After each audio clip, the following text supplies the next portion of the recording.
Beyond the Waves is a Hail Hail Media production. It's rated R, and may not be appropriate for underage Tims. There's going to be sweary words, and there's going to be adult situations being discussed. If you're in the company of underage Tims, turn off the show now and listen back later. If you're in the company of Huns, point at them, laugh, and turn it up. Hail hail and keep the faith.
Captain!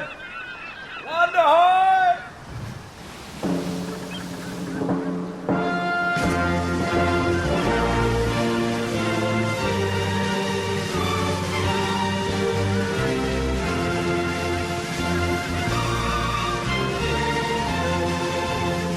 Listen, do you want to chat about Celtic after the game and avoid the usual Scottish hacks? Then tune into the Beyond the Waves Celtic show on the Hail Hail Media channel. I'm telling you, Graham, the Rev, the coach, they're there after every game to take your calls and talk you down from the ledge if need be. The guys are live after every single match, and you can catch them at www.spreaker.com and then just search for Hail Hail Media. So if you'd like some Celtic discussion that'll make you feel a bit Yankee Doodle Dandy, tune into Beyond the Waves radio show.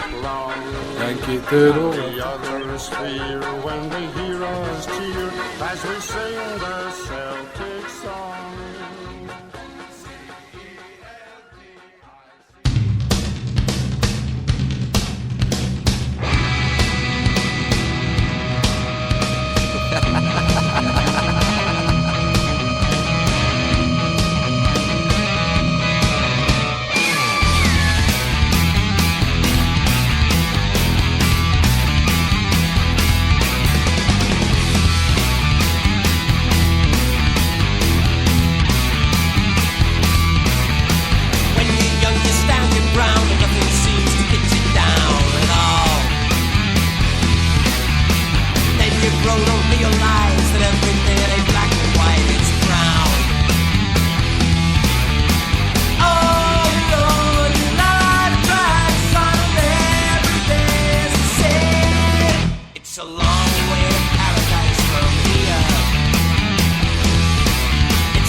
Welcome to the Beyond the Waves Celtic Football Show. My name is Graham Wilson, and today we are going to talk about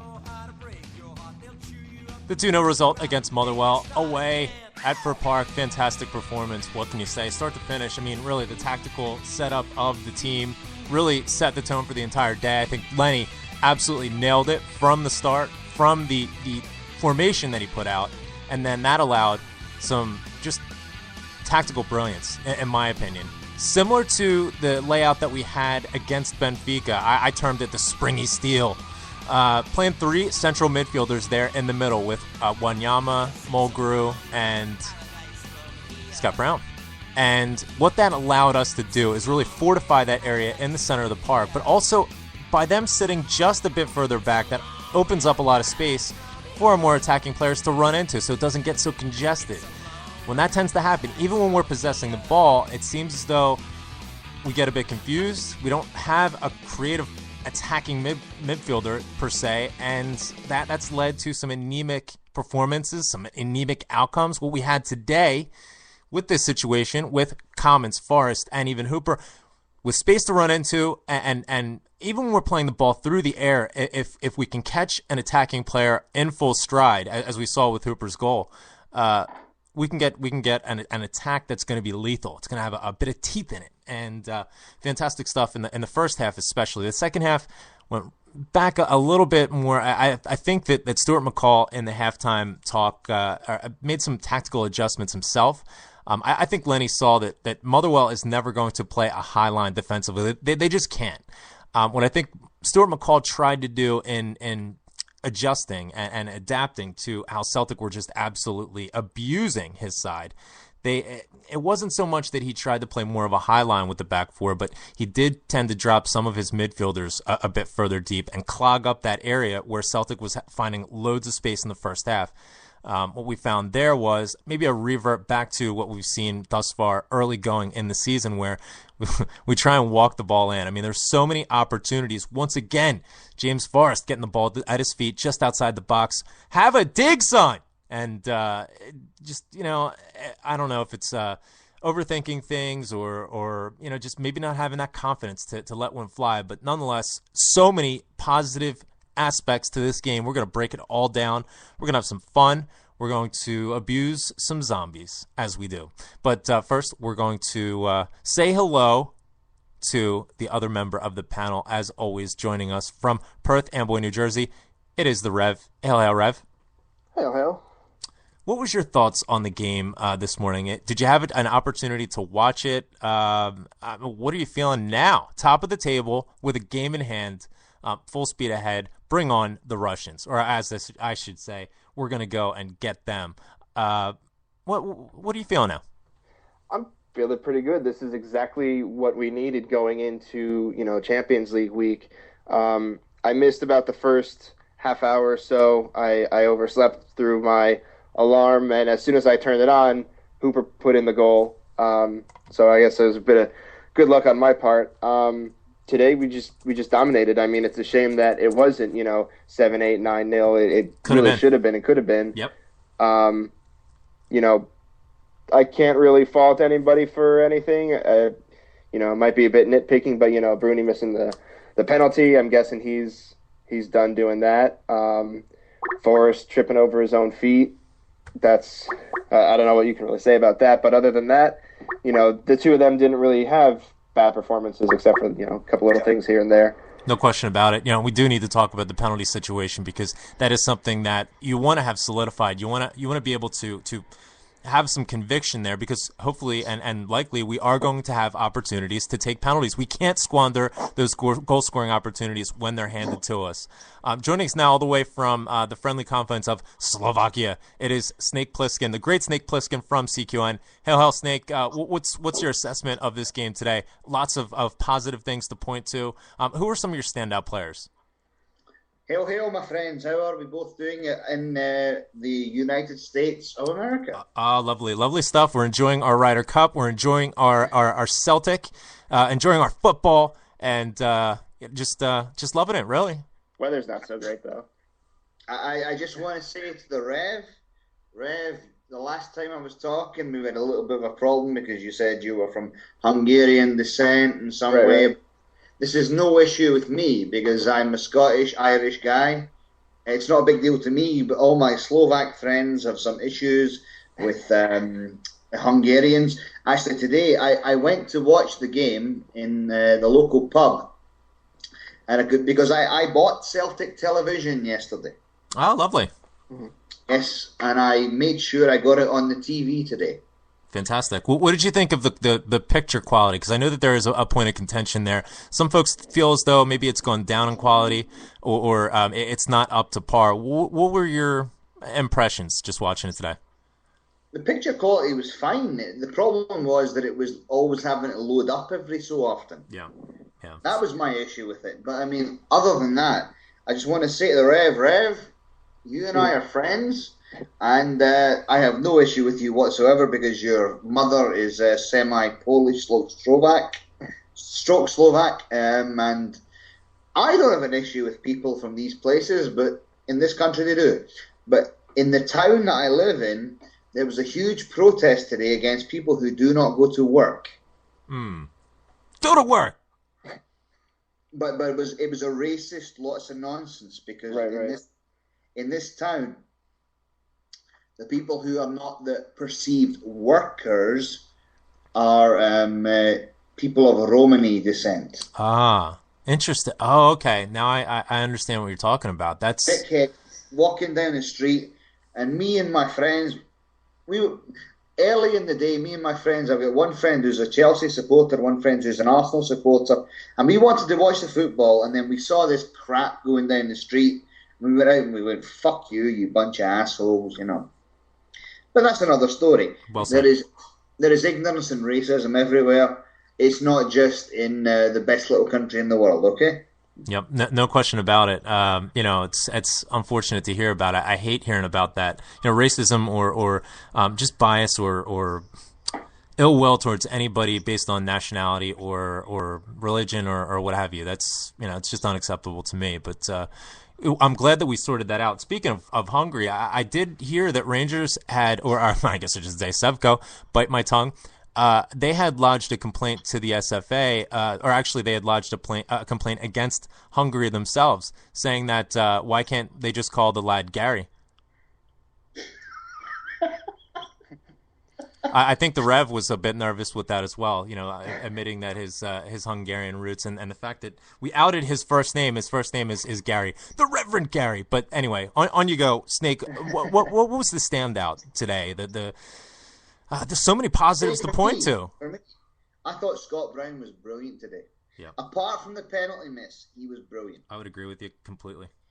And I thought that Gary Hooper worked incredibly hard. I thought Chris Commons was excellent. I have been incredibly impressed with Effie Ambrose. I have been loving every minute of these things. Yeah. Speaking of Ambrose, by the way, I just want to highlight, and I want to state for the record, in case it hasn't been mentioned, Seamus Cummins, you owe me dinner, son. I'm coming for you. I know where you live. You owe me dinner. Go ahead. On his birthday, you're gonna say that? Hey, you know what? A bet's a bet.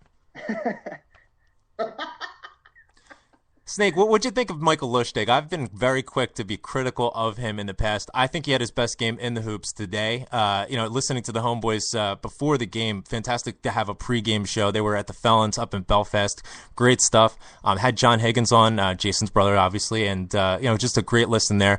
And they called me out a bit for giving Lustig a bunch of stick. And fair play to Harper. I mean, he was very supportive of Lustig, and he definitely came good in this game. I thought he was excellent, delivering very good, well-timed tackles. Neil Lennon even mentioned in the midweek that the training sessions were going. There was a high level of intensity. It was very crisp, high level of energy. Some of these players may be coming back from injury, spurring on some of the players who filled in the meantime. Lots of competition. Looks and seems as though all of the players are focused. I think that's carried through for Lustig as well as Izagiri. Izagiri's picked up a lot of stick as of late, and a lot of it rightfully so. But I think that there were flashes today. I mean, he was decent. I'd say he was. I'd give him a check plus for the Wraith Rovers game. Today, there were flashes of the old Izzy. Granted, it's not the same player, but certainly much more fluid going up that wing. And some of his recovery, tracking back and dealing with any sort of attack that Motherwell had, I think he was definitely at least passable and maybe even quite good. What were your thoughts on the fullbacks? I thought Lustig was good. And I mean, Lustig has been up and down since he came to Celtic. Through the fact that he came at the end of a Scandinavian window, and then he had to get himself up to speed, and there have been many issues with this guy. But I mean, you don't line up for Sweden if you're rubbish. And equally, Izzy today, in my opinion, had his best game in a long time, and he has not been playing well. No, he hasn't. No. If we're honest, no, because Izzy is not the player that we saw a year and a half ago. He's not. Now, every Celtic supporter would admit this, and I really wish he could get back to that form. But we've all got to take a step back and say, okay, fine. We've got a long way to go here. Overall, with the team, I think the fullbacks are not doing as well as they could. But, of course, Charlie is Charlie. We've got Kelvin Wilson, who's doing much better than I ever thought he would do. Definitely. I have been incredibly impressed with the progress this boy has made. Mm-hmm. Yeah, no question. And then you look at Scott Brown. Scott Brown brings that team together. We had Sammy today. Sammy was great. And then you go to other players in the team. Forrest didn't have his best game, but even Joe Ledley today, when he came on, looked okay. And I was impressed. We are back at the top of the SPL, and we haven't broke a sweat. And we have to keep going from that. The game on Tuesday is the big game. Now, I am not going to see the game on Tuesday because I'm working. But I will keep in touch and keep tabs on the game. And I'll watch the highlights when I finish my job. But as a lot of people are, I mean, with the early kickoff, it is a bit of it's a bit of a tough one for a lot of folks. I mean, over here on the East Coast of the U.S., it's right at 12 noon, so maybe I can take one of those Don Draper extended lunches, maybe. Yeah, but nonetheless, there's probably going to be a whole host of people who are maybe tuning in late or maybe need to watch the replay. But what are your thoughts going into that game based on the performances in the last two games? I mean, certainly a lot of positivity going into it. I think that and it was quite often mentioned on Twitter this morning that perhaps this was the lineup, sort of a preview of that game on Tuesday, and I completely agree with that in terms of the tactics and the layout. Last time, I think we could have done with two strikers up top. Last time, obviously referring to the game against Benfica, I think we could have done with two strikers up top to ask more questions about that Benfica central defensive partnership that was maybe the first time together, certainly the second string, but nonetheless, we did go up with a lone striker. Today, we saw Gary Hooper playing his most effective as a lone striker that I've ever seen. I mean, typically when he gets his back to goal, playing in that lone striker position, he turns into a parking cone. There's not a lot of mobility. There's not a lot of movement. But what Neil Lennon did by setting out this formation and laying out the tactical plan that he did today, he opened up space for Gary Hooper to run into, so that Gary Hooper's not the best in the air, but if you give him a ball to run under and run into and chest the ball down, as we saw repeatedly today, we can have a very dynamic setup, and I'd look to see that happening against Spartak Moscow. The Spartak Moscow side isn't going to be anything close to the Benfica side that we went up against. This is a team that has teeth. Their back four are going to play higher up the pitch, and they're going to play football. They're going to try and keep it on the floor. This is a very good tactical side. What do you think about our chances here? What are your expectations? Obviously, we'd hope for 3 points. That would be absolutely phenomenal. But even just nicking a point, I think puts us in good stead. What are your thoughts? The funniest thing that I think about this group is this. This group is the kind of group whereby I think 5 or 6 points can qualify you to the next round. Because we all have to accept that Barcelona are going to beat everybody. I mean, we all know this. Yes. But the interesting thing is, Celtic have never lost in Moscow. We've never lost in Russian football, not Ukrainian football or any of this stuff, but in the modern era, we have done very, very well in this part of the world.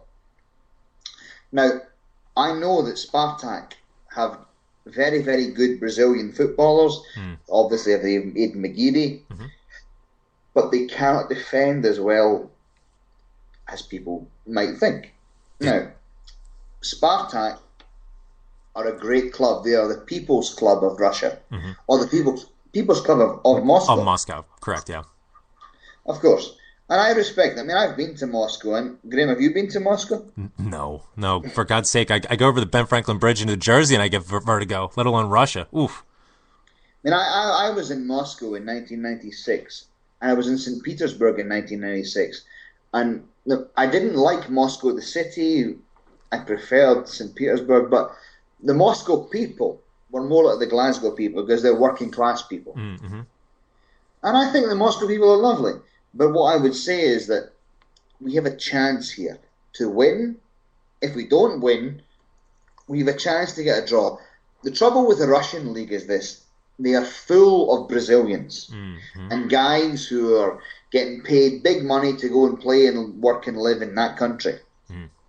Well, and we've seen some trouble kick off just recently here with Zenit St. Petersburg. They spent a shed load of money on Hulk and Axel Witsel. Hulk had a bomb, I believe, delivered to the Zenit St. Petersburg side, the grounds there. I guess out of hostility. I mean, I think that the Communist Party in St. Petersburg is very close to the club there, and I don't think they take kindly to the fact that Hulk was brought in on a huge transfer and is making substantially higher wages than many of the other players. So that can present some bother. Can I make a little point? Please do. 2 years ago, Spartak were playing Mshka Žilina, the Slovak champions who actually got to the Champions League, and they came down to Žilina, which is in the northwest of Slovakia, and there were riots here. There was a lot of trouble. They were throwing flares and blah, blah, blah. Their supporters are problematic, and they were trying to fight. The game was stopped here in Slovakia for around 40 minutes to organise and calm down the fans. Now, I don't think we're going to experience that when we go to Russia. But I think if Celtic go to Russia and manage to get a 1-1, a 0-0, something like this, we are doing incredibly well. We can write off the games against Barcelona because nobody expects anything. If we get anything from them, it's a huge bonus. And then we have to go to Benfica and play home at Spartak. I think there's a lot to be positive about. I agree completely. I have the same hopes and the same mindset, but certainly there's plenty to be positive about on the heels of our past two performances, or three even, really. You know, you can throw the Dundee performance in there. There were definitely glimpses of more attacking capability, and long may that last. It looks like Gary Hooper is back. I thought we played very, very well against Wraith. I loved Dylan McGeer. I loved James Forrest. I loved Effie Ambrose in his first debut. I loved Gary Hooper. I thought it was a brilliant football game. No question. No question. Snake, thanks so much for calling in. I need to give the Rev a bit of stick here, so we're going to let you go. But thank you so much for calling in, and hopefully we can call on you as the season progresses. Of course you can. But last week, you remember I told you I was going to the erotic night. Wait. Before you go, yeah, fill us in. Okay, so you have body painting and the whole nine. What came about from that? Please.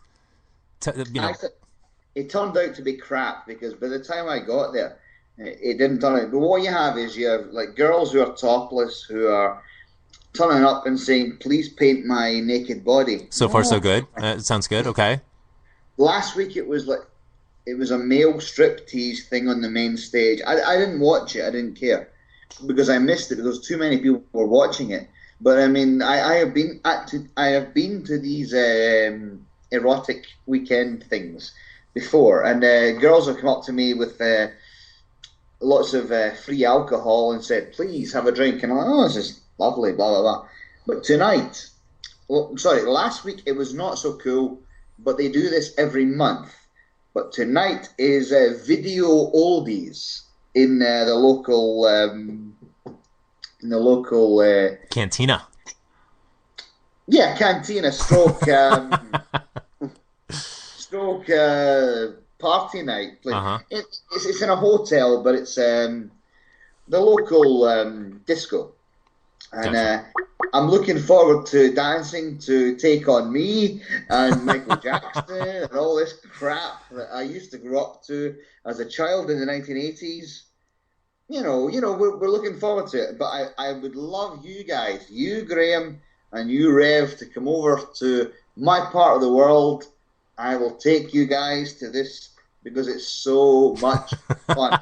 That sounds like good crack, and you are certainly a Renaissance man, Snake, and I appreciate that. We'll have to sort it out so that maybe Rev can visit his ancestry, and we can do some naked body painting of women, of course. But Graham, the most important thing is, do you like the Arnold Schwarzenegger film Commando? I you know what? I don't know if I've seen the entire film. Is that the one with Alyssa Milano in it? Yeah. Love a bit of Alyssa Milano. Yes. How much they pink your Bennett. And the whole bit is like, "You're a funny guy, Sally. I like you. That's why I'm going to kill your dad." That is genius. Might have me in a bit of trouble. I better keep my mouth shut when I visit the Eastern Europeans. But cheers, pal. We'll let you go, and we'll catch up with you soon. All right. Enjoy your evening. I'll fill you in on the rest of the joke about that. But have a good evening. You and Rev, man. Yes. You are my friend. I have no issue with Hungary because I'm Scottish, so it doesn't matter. Fantastic. Peace on earth, goodwill towards man. And dobro noc. Fantastic. Hail, Snake. Thanks so much for calling in. Ciao. Now joining us, and I wasn't even prepared for it. Screw it. Joining us, the great, the only green and white writer, Paul Larkin. Hail, Paul. Hail, guys. How are you? Yeah, not too bad. Have you visited any cantinas where they do naked body painting recently? Yeah, I've not recently, but I've been in one in Hamburg. Yeah, I wouldn't put it past you. Near the Milan Tour, I suppose. Have you been to see St. Pauli? Yes, I have. Oh, lovely. You are a wealth of experience and knowledge. Yeah, I would say so. No question about it. In fact, here's my first piece of knowledge. Rev's first name is not Gary. Okay. His first name is Garrett. Oh, it's Garrett. Like Garrett, who was the 70s pop star? Garrett, Garrett Morgan? No, Leaf Garrett. Leaf Garrett, right? Well, What is happening to the show? But Paul, what did you think of the game today? I mean, listen, I'm like Dr. Death when it comes to the Celtic analysis and so on and so forth. I can find the negative tilt in anything, but I'm left with a lot of positivity, very upbeat after this performance today. I thought the tactical layout was absolutely brilliant from Neil Lennon. It seemed as though, we didn't sit back per se and play a counter-attacking style, but it was similar to Benfica where we dropped three central midfielders a bit further back, opened up a bit of space for our attacking players to run into, so that we saw some balls going through the air where that doesn't necessarily that doesn't necessarily come good when you have our attacking players with back to goal, but when they have a ball to run onto, as we saw with Gary Hooper and even Chris Commons, some of the balls that Chris Commons was putting in there were absolutely superb, but it was much more effective, especially considering, Stuart McCall is not going to play a high line with, the band of donkeys in his back four. What did you make of the game? Yeah, I mean, I thought that the interchanging of the front three players, Hooper, Forrest and Commons at the start, was what killed Motherwell. Yeah. And as you said, they dropped deeper to kind of give a look at that to see who was going where and stuff. By which time we were allowed to just drop in fantastic balls that they could run into spaces and stuff like that. I mean, I don't want to sort of go overboard, but I honestly cannot remember the last time I was so pleased by a Celtic performance. They were absolutely phenomenal from start till finish. If you were to pick man of the matches, you could easily make a case for pretty much anybody on the park. I agree. I thought right from this, Foster, probably had nothing to do whatsoever.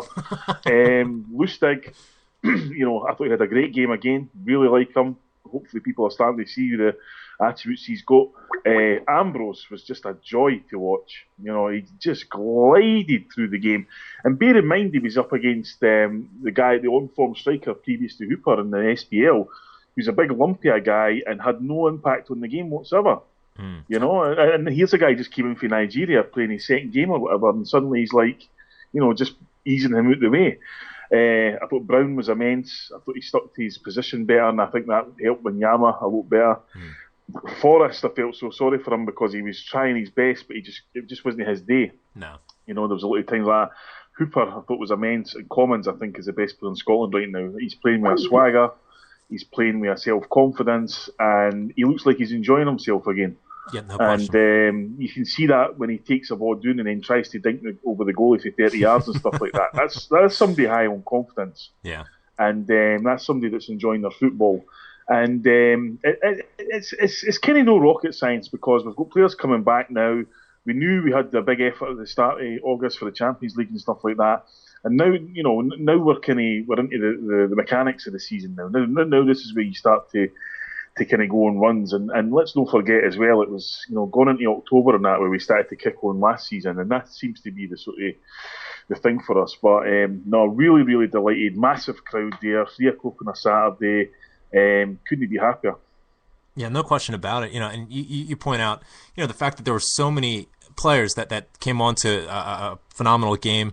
F. Ambrose, like you pointed out, can I spot a player or what? He's just strolled through his second game. He's played 90 minutes twice now. We're playing to our strengths in the sense that, some folks have pointed out, myself included, that, we have so many players coming back at similar positions. Where are you going to put everybody? But we've set up a situation where we have players that are very flexible. Wanyama and Ambrose can interchange from central midfield back to the central defense. You mentioned Scott Brown, much more positionally disciplined, but I think that is from the benefit of having a three-man central midfield. That frees him up, to maybe do a bit of the roaming that he has a lot of success with. And a lot of the play today was interchangeable. You mentioned, Hooper, Commons and Forrest interchanging nicely, but you even saw Lustig making some runs, and then Scott Brown obviously picked up a yellow card and trying to cover for him. But you saw that constantly. Another player that I think really made a statement today in a certain sense, and I need to sort of provide some perspective on this, and that's with Izzy. I think that yes, Izzy has not been himself since that injury went, but let's take a step back here and let's figure out what measurement or what yardstick, I guess, if you will, we are using to measure how effective Izzy is. Are we comparing the Izzy now in recovery and trying to get back into fitness and into form versus the SPL player of the year from 2 years ago, I'm not so sure that's fair. I mean, what if we were comparing Izzy to like a standard left back? And let's be honest, we haven't had the best cadre of left backs come through the side in the past certainly 5 to 6 years. But if we're comparing him against a standard left back, I think he's definitely above average. Today we saw much more of the Izagiri of old. And I think that Neil Lennon is doing the right thing by continuing to play him. And what I'm seeing more of Izzy is, it seems as though he's focusing on doing the small things, like having small victories and building his way up. Let's focus on the fundamentals. Let's focus on, recovering back, putting in good tackles. If a player's coming down the wing, stop him before he gets into the box. We saw much more of that today. I mean, in the few opportunities that Motherwell actually possessed the ball. And then, when he has an opportunity to take a man on, we're seeing more of him actually going ahead and engaging. His service into the box several points wasn't really all the greatest, but I mean, let's be honest. When has it ever been? That's really always been his Achilles heel. But at this point, I see no reason to not continue playing him. He's had a trajectory, especially over the past 3 games, of improvement, of looking more like himself, and it's fantastic to see. What did you make of it? Well, I mean, if you think back, Emilio Zagari made his debut for Celtic at Fir Park 2 years ago. Right. And right away you've seen a player, and he just kind of went from strength to strength to strength to win the Player of the Year. Second game of the season, following season, he gets his first serious injury in his career. Still a young player. Obviously knocks his confidence massively, because you'd probably feel invincible at that point. And then all of a sudden it's like, that's you for the season. So, and you're right, the good side is he started to creep in today again. But I would agree. I would just keep playing him and playing him and playing him. I just think that he will come back. He is a top quality player, and there was a time where we couldn't find a left back for love nor money, and now we can't wait to chase one of the best we've ever had out the door. Exactly. So it's a wee bit kind of fickle in that part. I mean, I think it's sometimes as fans we can get a wee bit excited. Overexcited about stuff in terms of, somebody's really bad or somebody's really good all of a sudden. 2-3 weeks ago, Gary Hooper was a whipping boy. Scores a goal against Dundee, and all of a sudden he's like scoring goals for fun.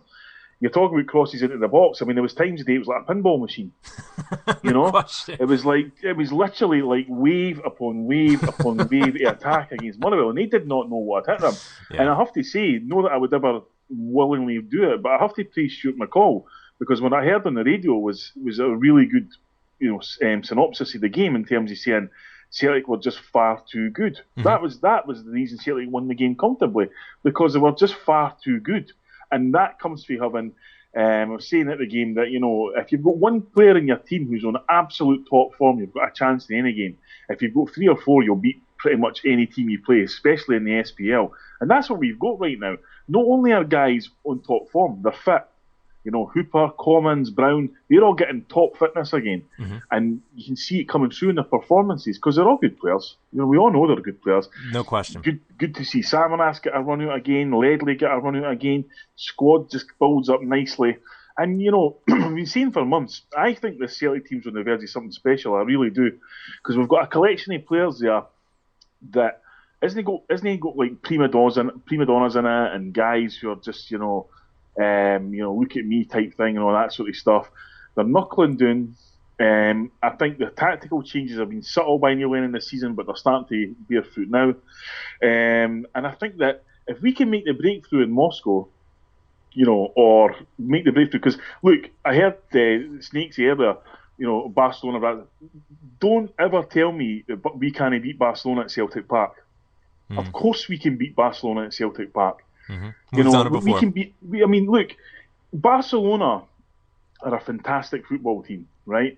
We're a genius at the helm here, but we're Celtic. We are not going to just roll over to Barcelona and let them pass about us at Celtic Park or anything like that. Yep, we're going to give them a game, and the fans are going to be like a 12-man again. So I'm not writing off anything in regards to that. But if we can make the breakthrough in Moscow, this could be it. This could be the verge of something else, because you can feel that pretty much since Neil Lennon took over, we've been building towards something, because if you take into consideration the kind of stuff we've been watching previous to that, where we were just never getting anywhere in Europe or anything like that. So, and all of a sudden, we've just glided through the Champions League qualifiers. We've took a decent result in the first game.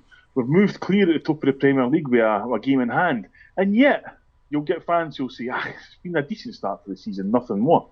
Now, if you're back in Philly in the Real Madrid game, and I was saying to you, right, Graham, right, Rev, I'll tell you what, I'll give you Champions League qualification and top of the league with a game in hand in September. Would you take it? You'd bite my hand off. No question.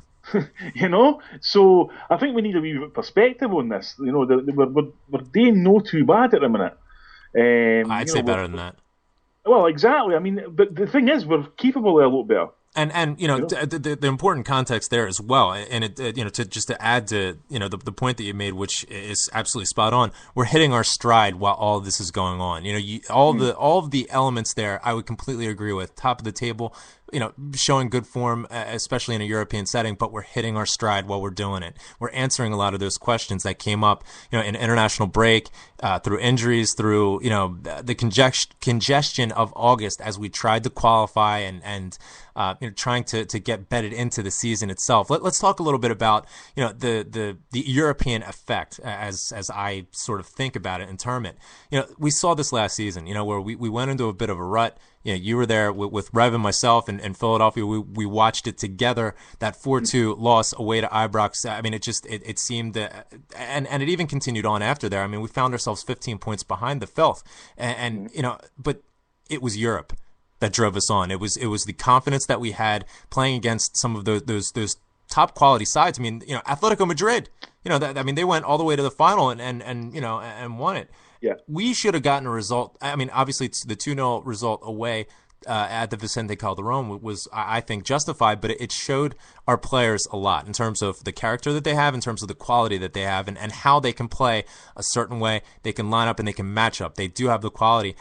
This is a very special characteristic of any football team, in my opinion. It seems as though, and just the observation looking at the early going of this season, we tend to have a bit of a lull, especially around the international breaks. It seems as though the less football we're playing, the more questions and the more sort of slack things get. But once we start playing, talk about fixture congestion right now. We got the Cup, the League Cup. We're playing in 4 competitions. We played 4 games now in 12 days or 14 days. I'm not even sure with it. And then we have another game coming up quickly on Tuesday.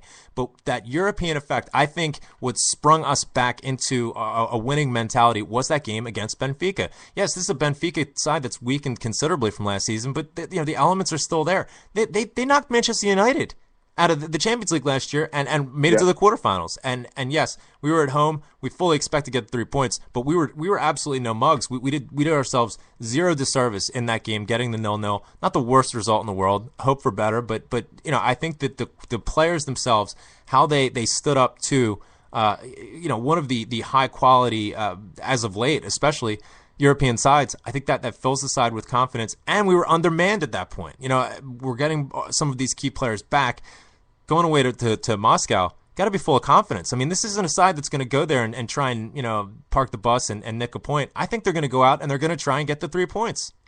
Yeah, I mean, if you think back to the last time we played Spartak Moscow away, I was actually in New York at the time. I watched it in Queens. It was the same scenario. It was a 12 o'clock kickoff.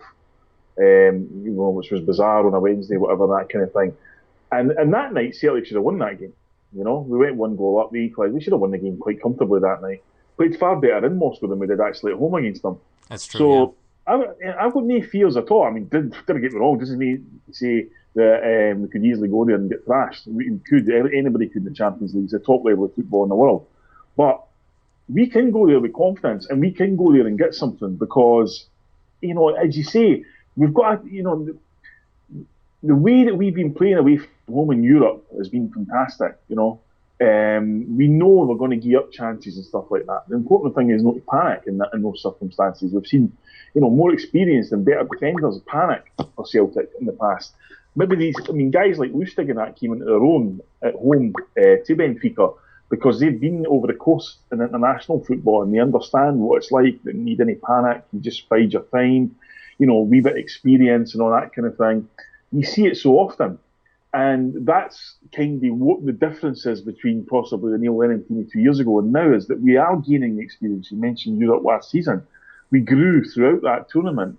And if we can do the same in this tournament, like what Snake said earlier, it's true.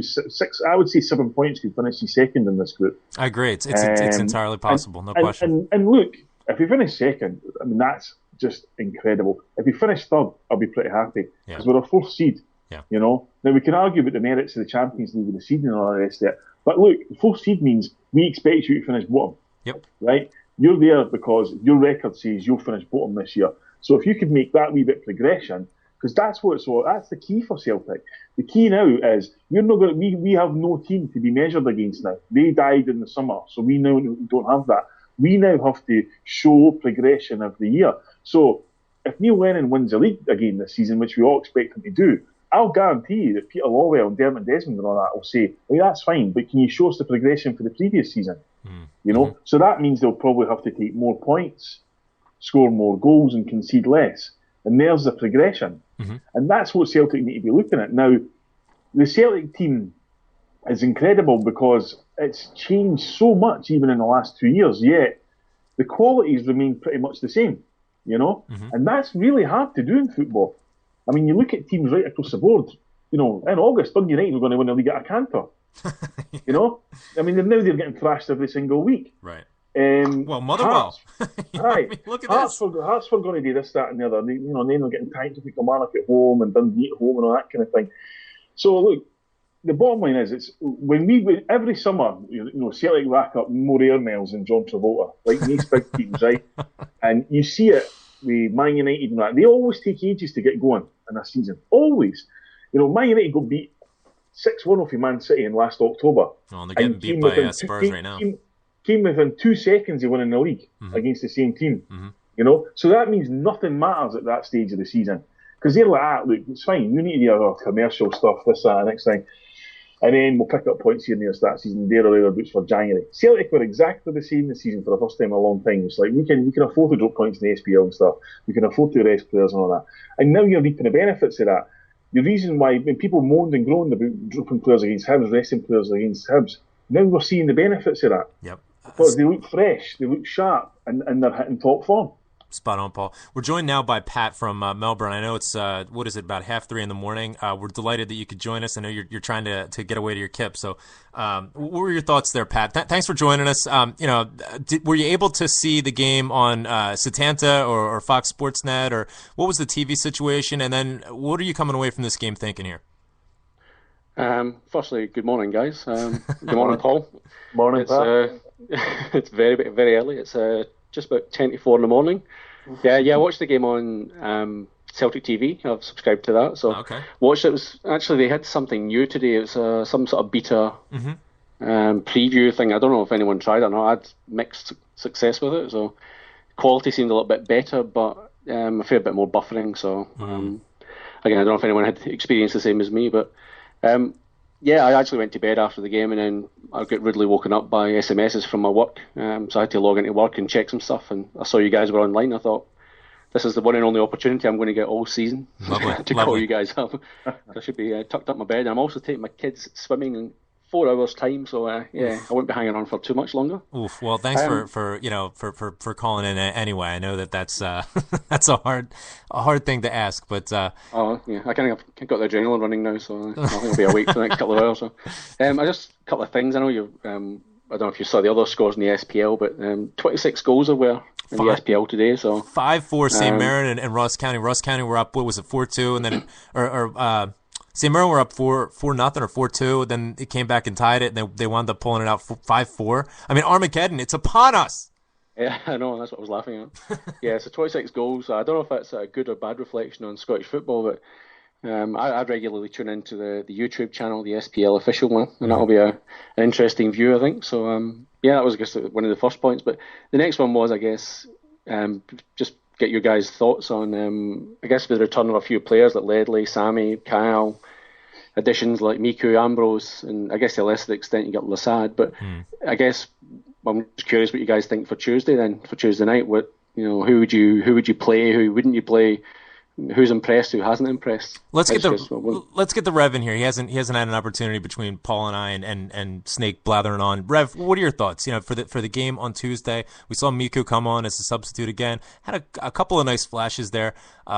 Tactically, personally, I would go with a lone striker with a very similar sort of tactical layout. This is going to be a Spartak side that's going to play a higher line. Rev, what are your thoughts? Yeah, I think that's what I would go with. The 4-2-3-1. Maybe, do pretty much keep it as close as you could to today. I'd say Hooper up top. I don't know, you think Sammy on the left? Sammy has a good track record playing away in Moscow. Obviously, the last qualifier that we had there, he scored the goal that put us through. So might be, familiar and happy memories for him that can spur him on. That's a good point. Put him up there, maybe either Commons or Miku right behind Hooper, Forrest on the right, and then the middle with Wanyama and Brown.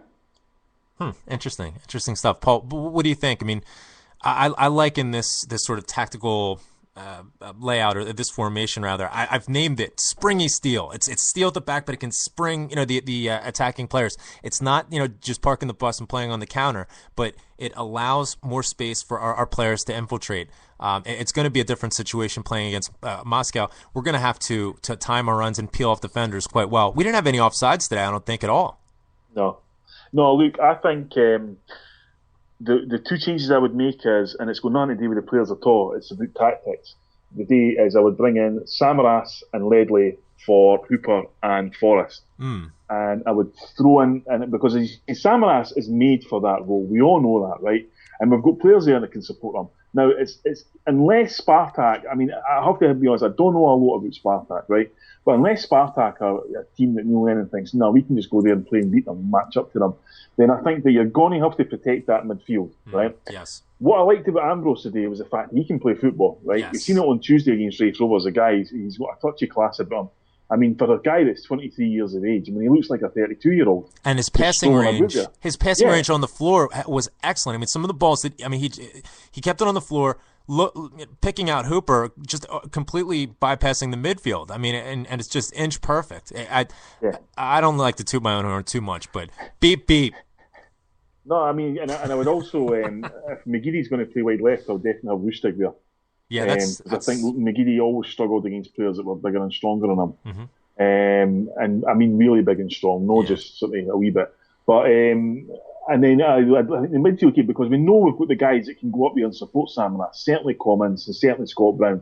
And if Brown and Commons have got the platform behind them of Wanyama and Ledley, they can go and do what they want. You know what I mean? Really, they can actually go and do what they want. They didn't have to worry too much about positionally and all that kind of thing. And that, I think, would confuse Spartak, because they will pinpoint Samaras as the main man, no doubt, because all the European teams do. Exactly. So that's fine. That's fine. Go and pinpoint them. Go and mark them and let Commons and Brown destroy you, which I think they could. Yeah, allow Sammy to make those runs down, drag defenders all over the place, and open up the space for a Ledley, Brown, or Commons to filter into. And hopefully, we can get our finishing nice and sharp and crisp. And, our European form as of late, or record, is scoring early goals. I mean, what is that? Helsingborgs. I mean, this is not the standard from Celtic. Thinking back to years past, where it's just get through the first 20 minutes, don't have any shambolic defending, don't do anything stupid. Now it's just like just go out and give it a lash. Yeah, I mean, no, it's incredible. Even listening to other people speaking there, it's incredible to actually be talking about Celtic and talking about a good European record, because it's been always about the home form. Yeah. Look, the home form is only ever going to get you far enough, and home form didn't get us as far as we should have got in a lot of years, Yeah. But when you add in away form, and I definitely think this Celtic team is suited to playing better away from home. Look at our performances this season. All the best ones have been away from home, because we're set up to play away from home. And so this is going to be the test, because we can literally write our own checks if we get a win in Moscow, because we'll certainly, I think, if we win in Moscow, we'll certainly beat them at Celtic Park when they're in their mid-season break or whatever. And, I'd be kind of less worried about the game in Moscow than I am about the game in Portugal, because I do think Benfica are an absolutely top quality side. Yeah. But we've got to look at this game and say, right, this is our way. But certainly Spartak Moscow have got to be under huge pressure as well. Well, they're on 0 points. They've already lost a game, and they're playing arguably the weakest team in the group, so they've got to be expected to win. Yep. So I would definitely be going into the game with that in mind, saying, look, 20 minutes in, it's still 0-0. They'll start to panic. The fans will get on their back. And, hopefully with the experience that we've gained the last couple of years, we can do that. Yeah, excellent point. Excellent point. From a mentality standpoint, it's going to ask a lot of questions of them. We have no pressure on us whatsoever. I mean, on the flip side, we don't really have much in the way of expectation going forward. Yes, we don't want to, leave there with 0 points, but, nonetheless, I mean, even if we can nick a point, that's a fairly successful result. So, to your point, we can have the freedom to really get after it and maybe exploit some tightness on their end as well. Pat, what's the prognosis for Tuesday where you are? Are you going to be able to watch the game? I think it's going to be on at midnight your time. A bit later than that. It's going to be 2:00 on Wednesday morning. So, I feel a bit stupid actually. I've taken a day off work. That's how silly I am. So, that's commitment. I don't know. No, I've actually had friends. Is it dedication or is it just stupidity? So I can't quite make up my mind. It's a mixture of both, I think. So I've taken Wednesday off because I thought, I want to see it. So it's going to be a tough one. I reckon there's. Just looking through the midfield with a lot of guys coming back, that there's merits for just about every player playing. So I think Lenny's got a bit of a tough decision ahead of him. Do you go and try and push that a little bit harder and go for the win, or do you try and stifle them and just sit back and let them come to you? I think as a whole I would play Ledley. I think he's without doubt my favourite Celtic player. I just think he's the engine he's got is fantastic, and he gives. As well as the defensive side of it, I think he's got an element going forward as well that some of the other midfielders maybe don't quite have. So I reckon he would be probably in the mix for me. But I said there's merits for everyone. Scott Brown played brilliant the last game, so you probably can't take him out. Sammy's coming back. If he's more of an attacking force, I guess. But at the same time, if he's an attacking force, it leaves gaps at the back. So there's merits. I reckon for every player, but I agree with Paul. I reckon maybe guys like Jamesy sort of dropping out and bringing someone else in, I think just adds a different sort of dynamic to the team. I'm not sure Forrest has kind of really been on form or up to scratch kind of for a big part of this season, so I think it's maybe a chance for someone else, and whether it's Samaras out wide or whether it's Samaras alone up front, I think it's going to be tough for Forrest to keep that spot personally, but it'll be interesting. For all you sort of Australian and New Zealand supporters, it's going to be a tough slog. But at least I was tweeting Pre and Donners tonight. I hope they're listening to the show because by all accounts they missed the game tonight again. Because they're pissed, probably. That's 3 games in a row, boys. That's really inside downs. That's shameful. I don't know if you heard the podcast, but that's shameful. Well, Prefontaine. First off, in the spirit of Callum, I have to say exactly right. And I'm sure that Pre has his Notre Dame helmet on wherever he is right now, and I'm sure he's enjoying himself. But it's a lot to ask, especially with most of the games going on in the middle of the night there. And fingers crossed that we can get the result on Tuesday, so that you can have an enjoyable day off on Wednesday and celebrate. Because there's absolutely just a shed load of things to be positive about and looking forward to that. But Pat, we'll let you go. I know that you're staying up extremely late. Enjoy your swimming. I know you have to get up here in just a few hours. But thanks so much for calling in, and hopefully we get to catch up with you again real soon. It's a pleasure. Yep. Keep the faith, guys. Thanks very much. Cheers, pal. Hello. Yes. All over the world, Paul. Let's turn back. You were making a very good point about how Neil Lennon is going to be assessed, going forward, especially with, the death, the fortunate, horrible, just very sad death of Rangers. This is really this is our opportunity right now. But with that, I think that you bring up a great point about how is Neil Lennon going to be judged going forward. I mean, is just winning the SPL in a stride enough? It's and you pointed out, it's going to be goal difference. It's going to be how by how many points, et cetera, et cetera. But how much is the treble going to factor into that? I mean, let's say Neil Lennon, same points total, same maybe goal difference as last year, but even if we don't get the treble, if we do the double, I mean, would that factor into it as much, or are those just sort of icing on the cake, sort of criteria when Dermot Desmond and Pierre Lowell are I guess evaluating the job Neil Lennon's doing? What are your thoughts there?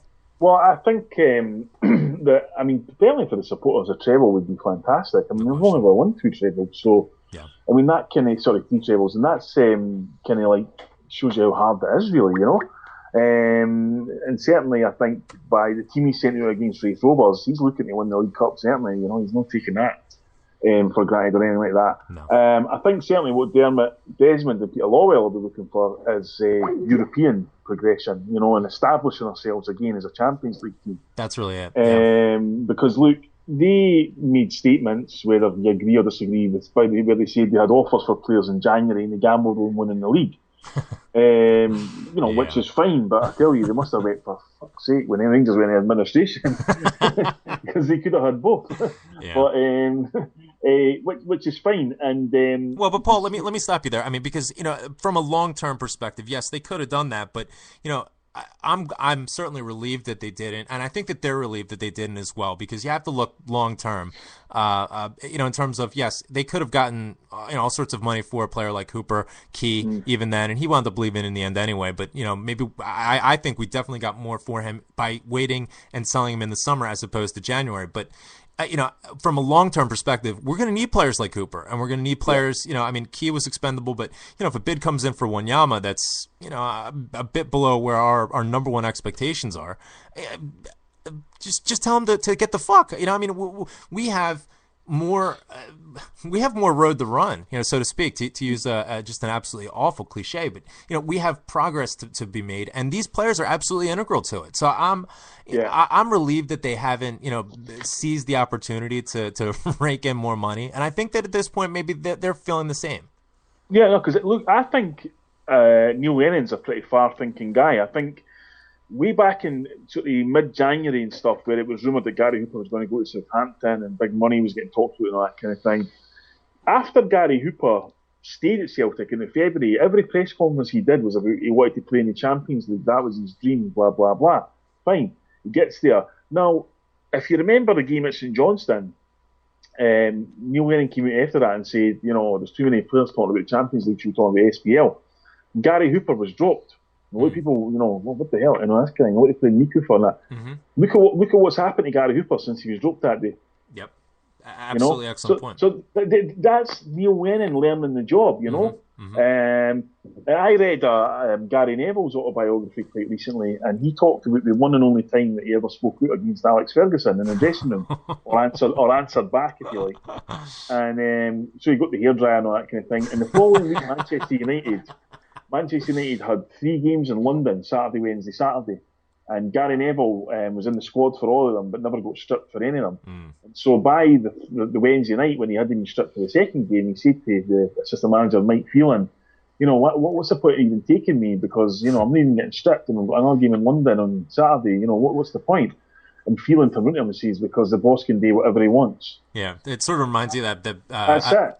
Yeah, and that's what Gary Neville took out of that, is like, don't mess with the boss. Yeah, I don't know if you've sorry, I don't know if you've been watching the Being Liverpool series. It's being shown over here, and it reminds me of that scene where Brendan Rodgers picks out Raheem Sterling and says, "You say steady to me one more time, you're going to be on the next plane home."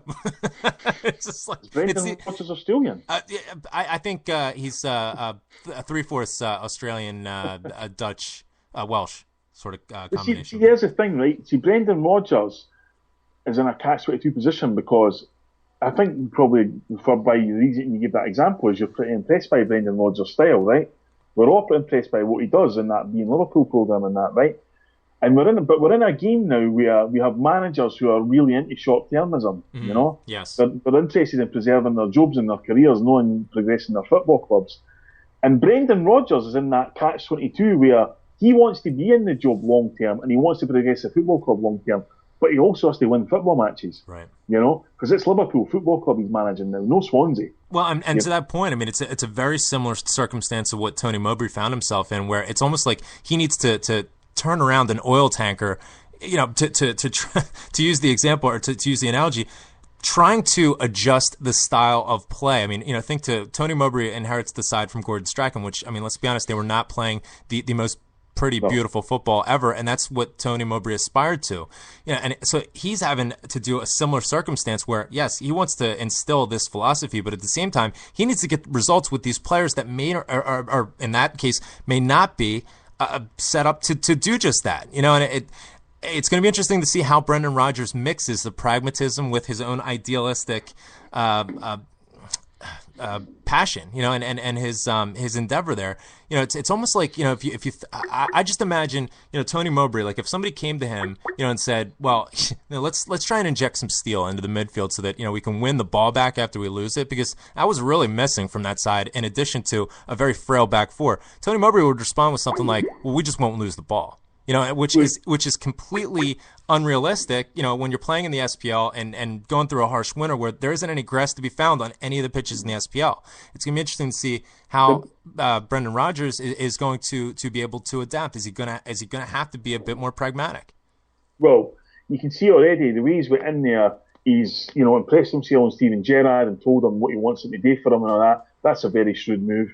Steven Gerrard, massive figure at the football club. Yes, had to do it. Agree. Yeah. Figure, and he's instilling it for the young players who he's basically saying to them, if you date for me, I'll put you in the team, and then they'll be loyal to him. They'll love him.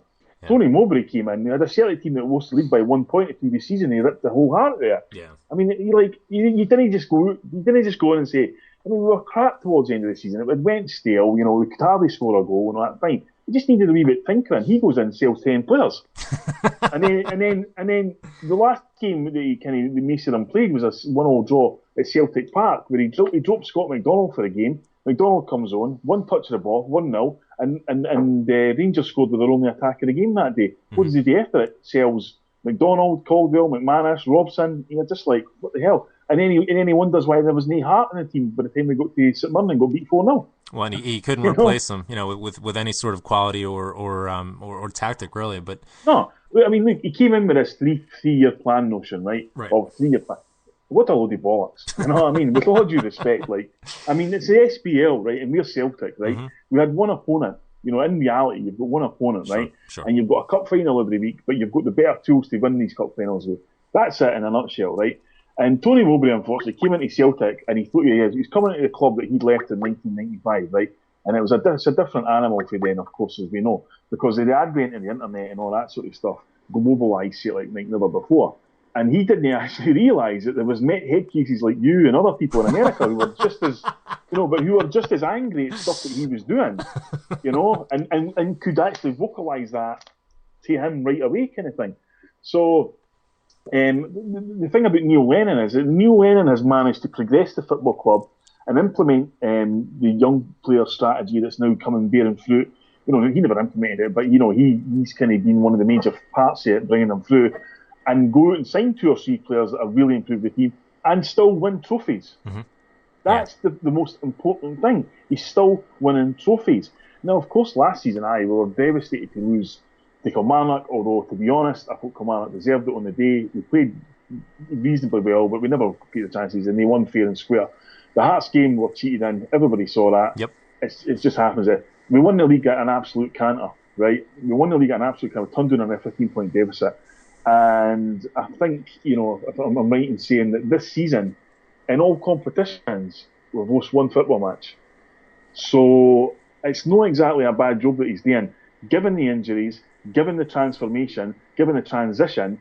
So I think that I remember writing an article this time last year, not to blow my own trumpet, before the Third Park game that kind of saved our season. I was like, you have to stick by this guy. Yep, I remember. Because you've got Hearts supporters now who are like, we need to get rid of John McGlynn. The guy's only been there 2 months. Right. And he's got, Edgar Jankowski is his assistant manager, who's basically Vladimir Romanov's eyes and ears in the dressing room. Right? So that's what he's got to put up with. I mean, Edgar Jankowski is the sole reason why Hearts disintegrated under Romanov.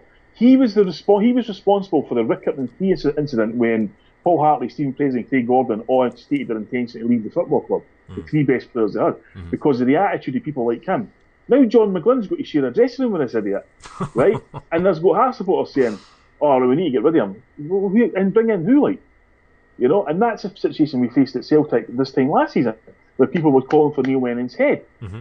And since then, he's got a league championship and into the Champions League. But how many people will turn around and say, you know what, I was wrong about that? I will. You know, well, but you're wrong about everything. That's true. That's true. At least I'm consistent. You know what? I make no other promises. Okay, I have no idea what the hell I'm talking about. You only have Coach on the show to make yourself look good. He's driving through the mountains, looking at leaves falling from the trees, but you know, it's very enjoyable. Yeah, I've noticed he's not been working that much recently. I've been following his videos on YouTube and stuff, the highways and that, and thinking it's scenery. Wait till he comes to Scotland, he'll see scenery. Ireland, scenery. No question. You scenery in America is Wendy's, Cracker Barrel, McDonald's, Hollywood Wendy's, Tans, Cracker Barrel. Wait, say Wendy's again. Say Wendy's again. Wendy's. I got a free burger now. Jesus. That's the only reason I called the show, and I was promoting them all. No. Joining us now from parts unknown, or I guess it's the People's Republic of Castle Milk. Shit. Nursing some mellow birds. It's the Parrot, a.k.a. Stephen Monahan. He's got more names than Apollo Creed. Stephen, thanks for joining us. What did you make of the game today? Jesus, you sound like... Hello, guys. How you doing? Are you calling from an 8-track? What, you in a hairdresser? Stephen, let's call you right back, right, pal? Okay. Oof. I told you it was a shit. That didn't sound so good. Let's try it one more time and see like if... the Titanic, yeah, it did. It was Morse code, I think, coming through in the interim. Let's try and see if we can get him back and get something a bit more clear. Hello? Ooh. Yeah, that's... Is that okay? We're getting a lot of feedback. Are you... I'll give us a second and I'm on air. We'll come in the good laptop, so we'll try something else. Okay, yeah. Actually, yeah, it's a bit more clear now. Hello, pal. Thanks for calling in. And I was just about to transition. Let me get your thoughts on this. I mean, being Dr. Death as I am, you know, I like to dwell on the negatives. There weren't many today. Let's be honest, there weren't any. But there is an issue here. Scott Brown, fantastic performance, but the penalties, oof, I mean, just absolutely atrocious. What do we do to address this? I mean, we're going to have situations where we are going to need to capitalize on penalty opportunities. And it does, I mean, basically the exact same thing from Scott Brown missing these penalties in a certain way. Do we need to find a new penalty taker now? Who are some of your candidates, I guess? Who would you nominate for that? Do we even need to make a change? What is the situation? I mean, we haven't had, a bona fide penalty taker where, they put the ball on the spot and you're like, this is going in. I mean, for years it seems. What do you make of this? I mean, the only thing with the game today, I thought Scott's body language, even when he was taking up to take the penalty, I didn't really feel confident the way he approached. Obviously, the kick went where the kick went, but no, I mean, the game itself, I mean, I don't know if the sound came over the TV. Did you hear the pyrotechnic go off after the first goal? No, we didn't pick that up. We had the BBC Alba feed, I think, on Celtic TV. The Celtic TV feed that we selected had the Alba feed, and I think that they had the crowd noise turned down.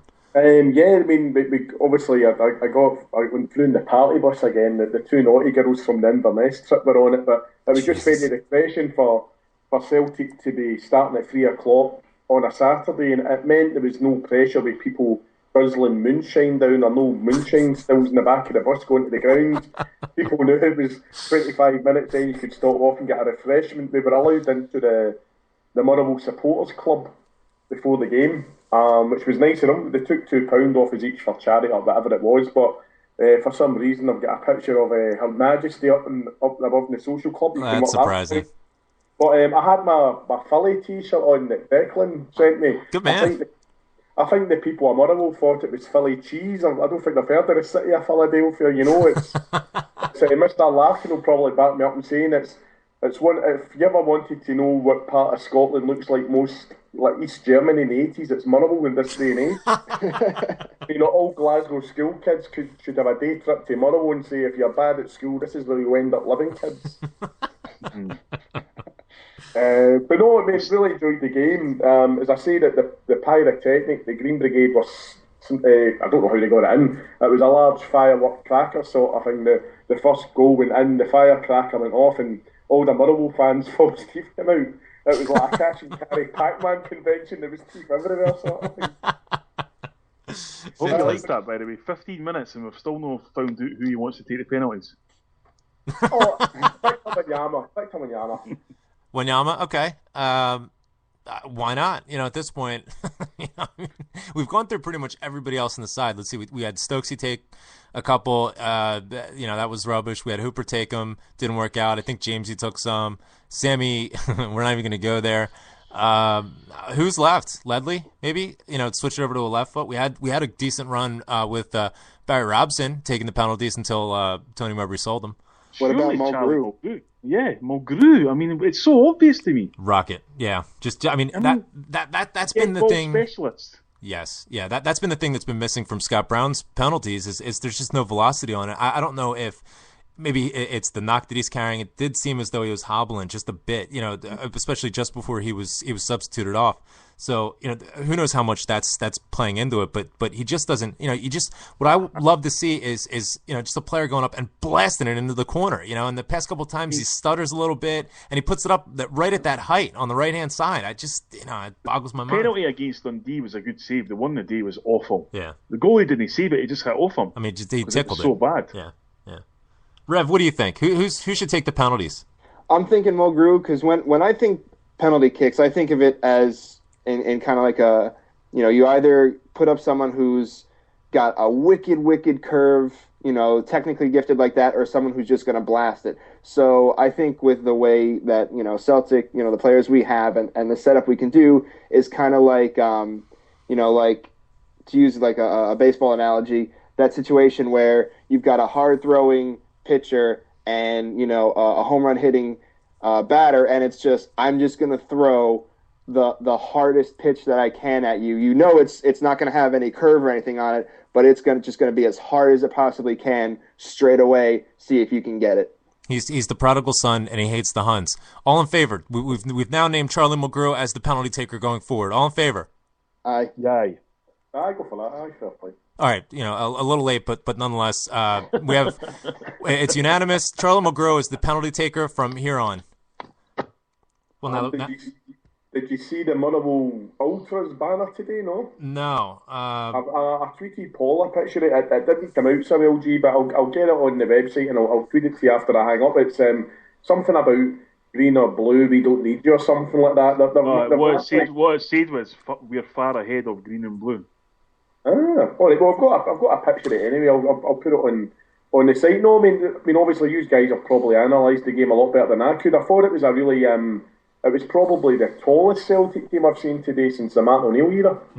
Yeah, I mean, look at the size going down the right-hand flank there with, Mulgrew, Mulgrew seemed to have a bit of a floating roll through the middle of the park over to the left-hand side. And on the right-hand side, obviously, I have Lustig, who cuts a big figure as well. You bring on Miko, he's a pretty tall guy, and then Sammy, so, I mean, the wee men, as it were, Hooper, Commons, Forrest, that they've been, in the past, they've been sort of the standard, and you're absolutely right. I mean, just absolutely huge. And I have heard, and this was apparent to me as well, when you see Wanyama and Ambrose, sort of in a similar area, Wanyama's not all that tall. I used to think that Wanyama was a lot taller, but Ambrose, I believe, is about 6'2", and it seems as though he towers over Wanyama. Not to say that, Wanyama isn't capable physically, but it was just a bit of perspective there, that he's a bit shorter. Of course, I stood next to Charlie Mulgrew,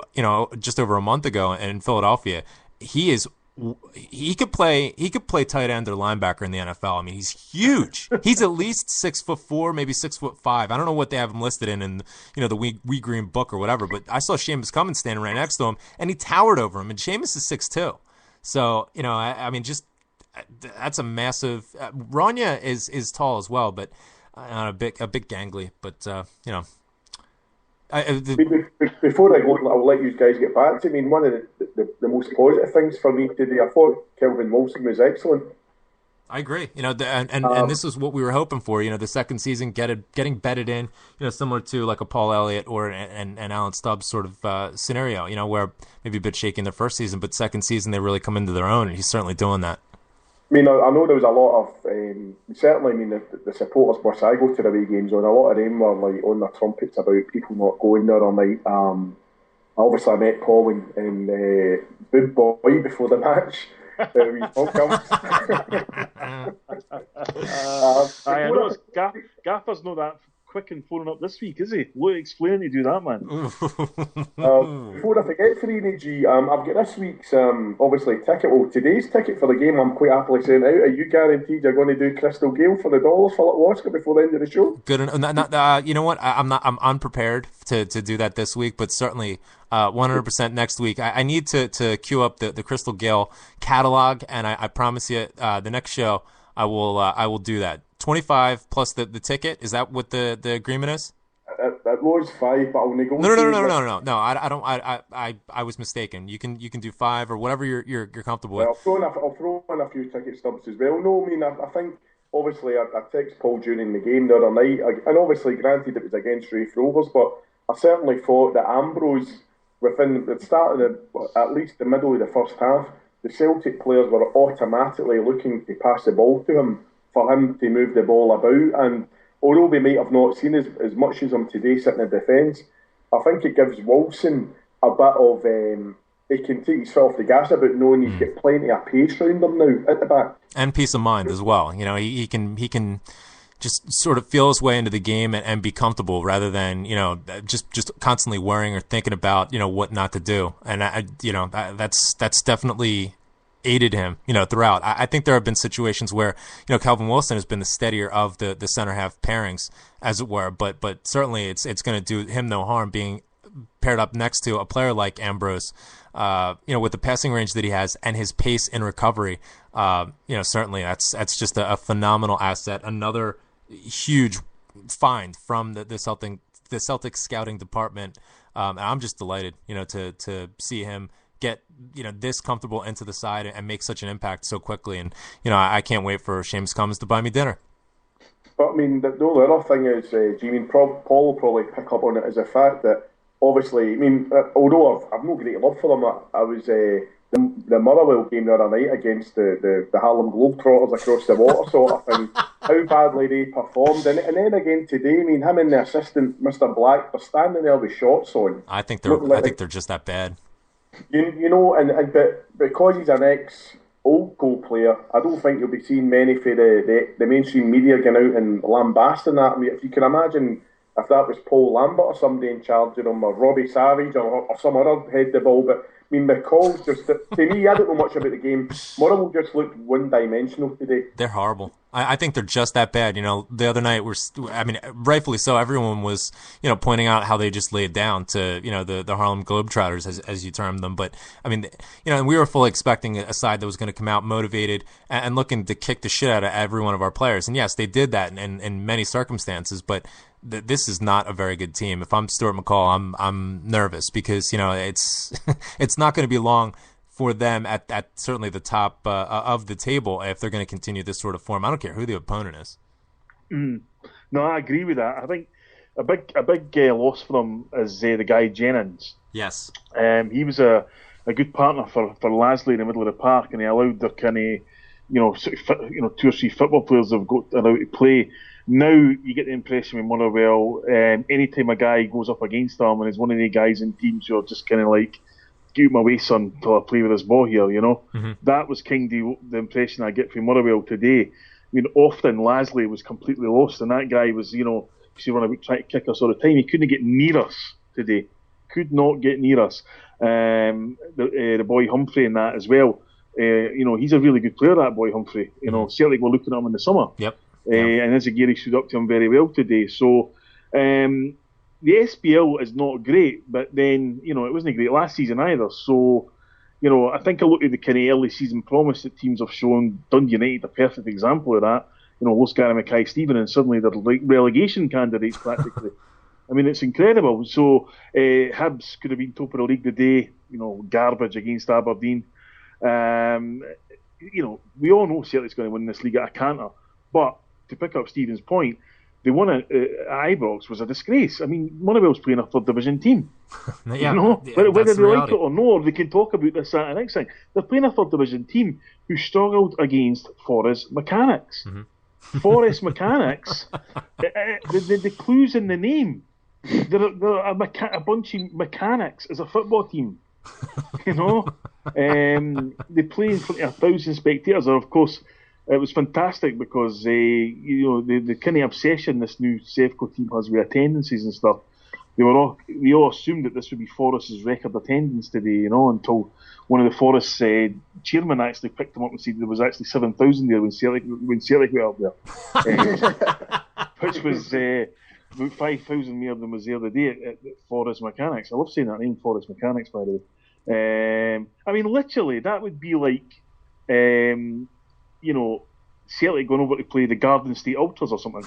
I mean, it's literally like that bad. That's true. I mean, it literally would be like, that kind of standard here. Just if anybody's doubts that, just look at the other teams that were in the Wick Academy and all that. I mean, just like, if anybody doesn't think that this is a great kind of purgatory for all these people that have decided to jump on this Sevco bandwagon, this is fantastic. This is just like, this is when Polly Walnuts and Christopher said that their purgatory was an Irish bar. Yeah. Where they got killed in every night. Well, let me tell you, Sevco's is languishing in the third division, and bit by bit, the lies and the myths that they've tried to put out getting pulled apart. Well, I'll tell you what, this is not a certainty that they're going to get promoted and just waltz on up if the current formation of Scottish football itself stands. Now, obviously, there's a lot of talk about reforming the divisions and so on and so forth. Not to be any sort of surprise, but let's talk about the cup draw. Obviously, just hearing that it's been delayed from Monday to Thursday, I'm not sure, what the delay is, if they need to get a certain person to come in and say, okay, Rangers at home to Celtic. But nonetheless, let me take a poll, all three of you. Rev, you go first. Same question across the board. Do you want Sevco? Do you want us to draw Sevco in the next round? Yes or no? You know what? I don't know. I do and I don't. I've Bollocks. got Paul, arguments yes for or no? both. Paul, your thoughts? Yes, I do, at home. Okay. And for the reason being that would humiliate them on and off the park. Well, okay, fair enough. Parrot. No, I don't even want to see them. It's bad enough living in the same city as them. Turn me on. Let them start. They've no money at all. I mean, I don't know if you've seen somebody put out that Craig White allegedly put one of these companies into liquidation on the 25th. Liberty Capital, I believe, yeah. Another thing, I mean, it's not somebody retweeted it. It's not a guy I know, so I'll say it off the cuff. I won't even put my cash and carry rumours name to beside it. But they reckon that Stuart McCall's formation was given to the players 10 minutes before the game at IPOX. Probably by Stuart McCall himself. The players had never worked or trained with the system and sort of looked at them baffled and went, yeah, that's what you're going with tonight. Yeah. That's, whatever. It is what it is. They're absolutely rubbish, and if they continue this, they're not long for the SPL, which would be absolutely fine by me. Or, at the very least, Stuart McCall's position at Motherwell is untenable because, I just... I mean, that's a sinking ship based on today's form. At home, you would expect them to be up for this game. They didn't turn up, and we absolutely ran riot. And it was beautiful. See the other thing as well, Graham, about the draw.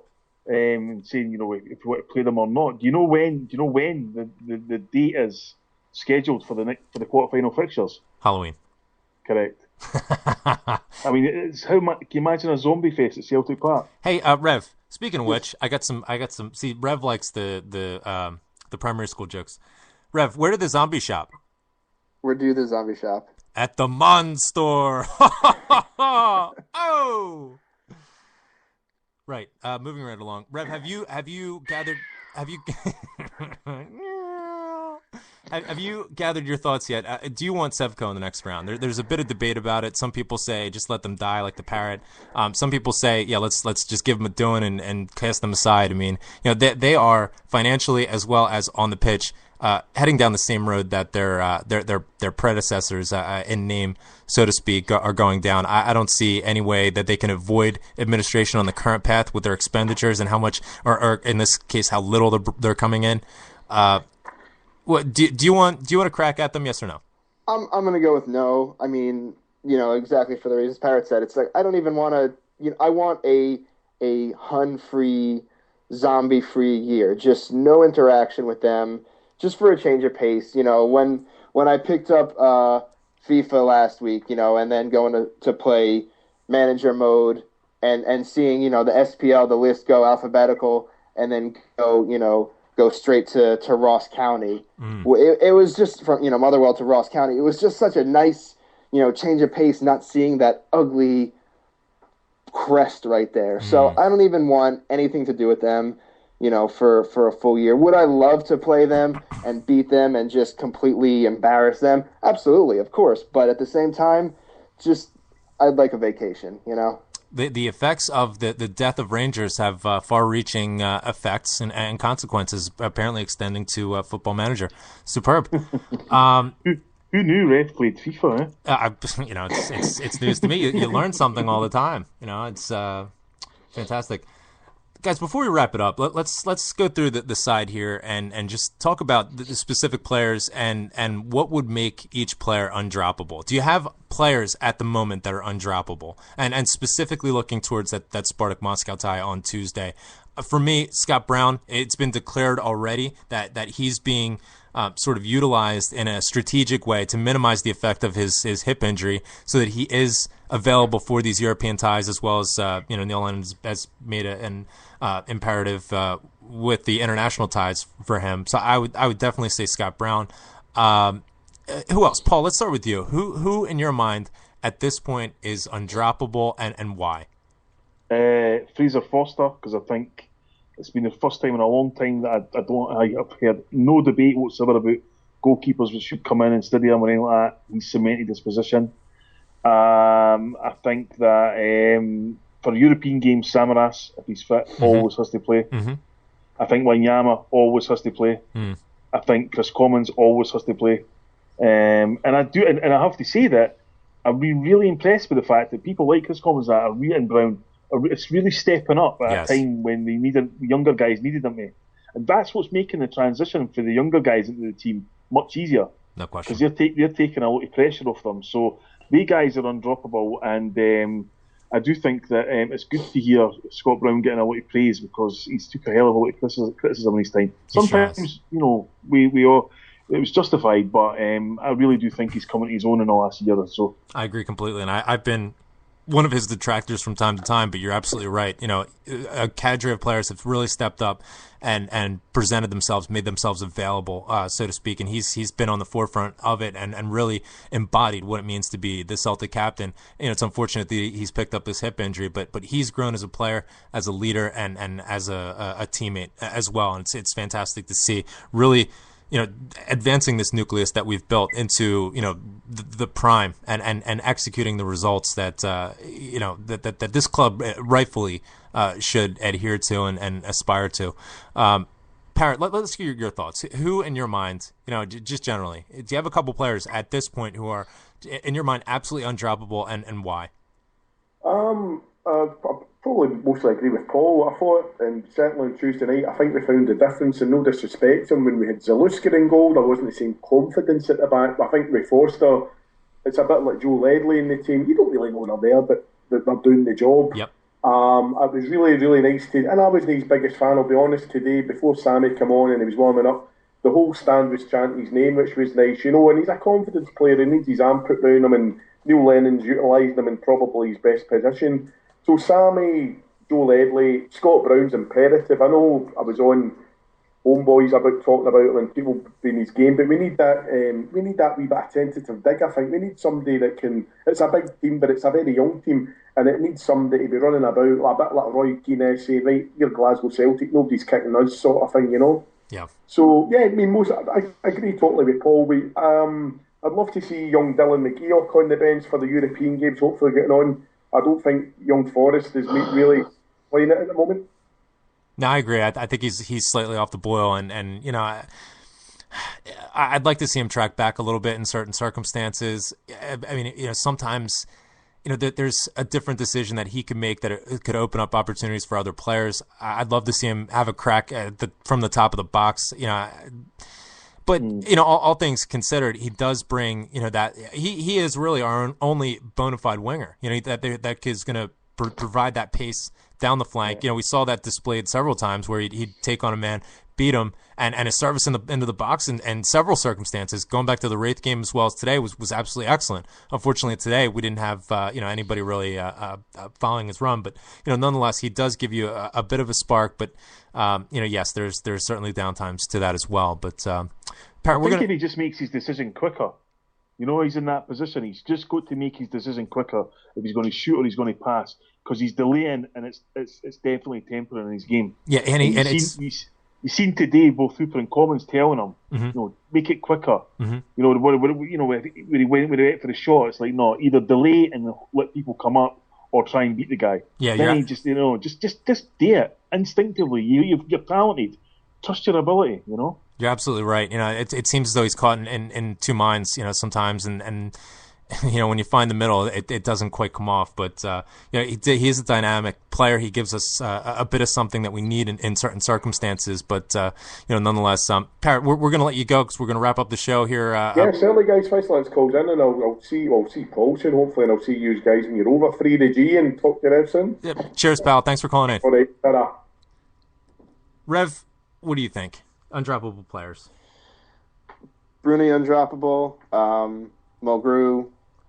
If Ledley's fit, is he officially fit now, or was that just a run out today? Well, I would have to assume that, given the fact that he's been on the bench the past 2 games, he's fit enough to play. So I would think that with it being 2 games now that he's come from off the bench, maybe it's a situation where the players who are playing in the center of the park just now haven't done anything to be dropped.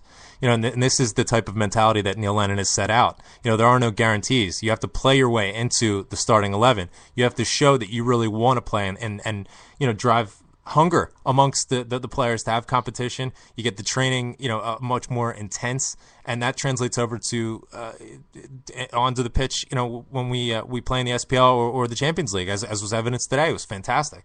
I would expect that it's not going to be long before Ledley finds his way back into the side for whatever reason. But as has been the case over the past couple of years, we're just a wealth of depth, especially in midfield. That's a good thing. But I'm going to nominate one player that hasn't been mentioned yet, and that's Charlie Mulgrew. And the reason. I did say Mulgrew. Oh, okay. Well, I wasn't. Yeah, I wasn't listening. The reasons for me, I think he's undroppable. No question about it. Obviously, you look at certain players like. Yeah, F. Ambrose has pace. He can pick out a ball. No question about it. It's a non-starter. Kelvin Wilson has shown a lot of stability.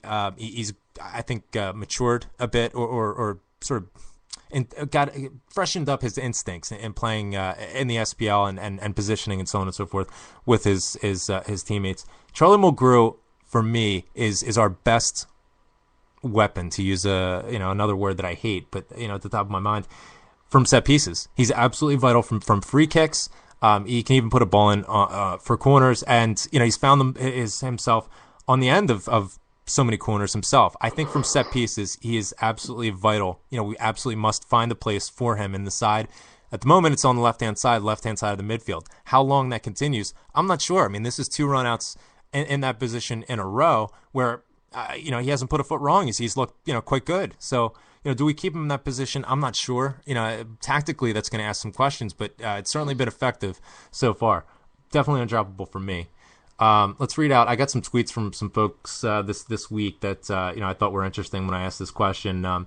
Jack D, CFC Forever Henrik on Twitter says Forrest can swing it across and get by players better than the others. Forster can keep us in games like Benfica. James Hunter, I think Forster is an excellent goalkeeper and don't trust Zaluska to be number 1.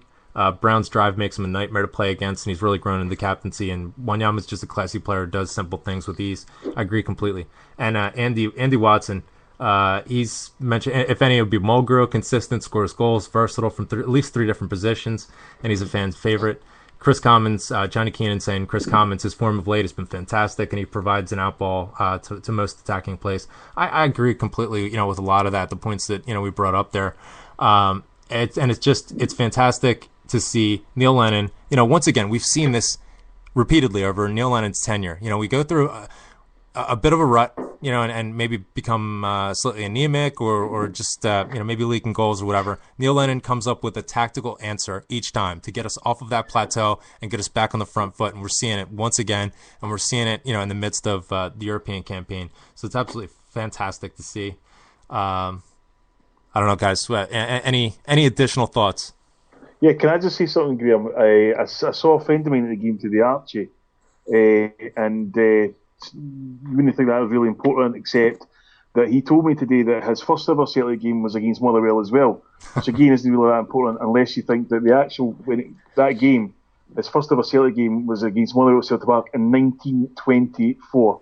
Jeez. Oh my God. And he was at the game today, 90 years of age, still going home and away. God bless him. Were they playing at Fir Park at the time? I mean, obviously, was it the same location? Have they moved, since then? Playing at Fir Park at the time, I don't think football had been invented then.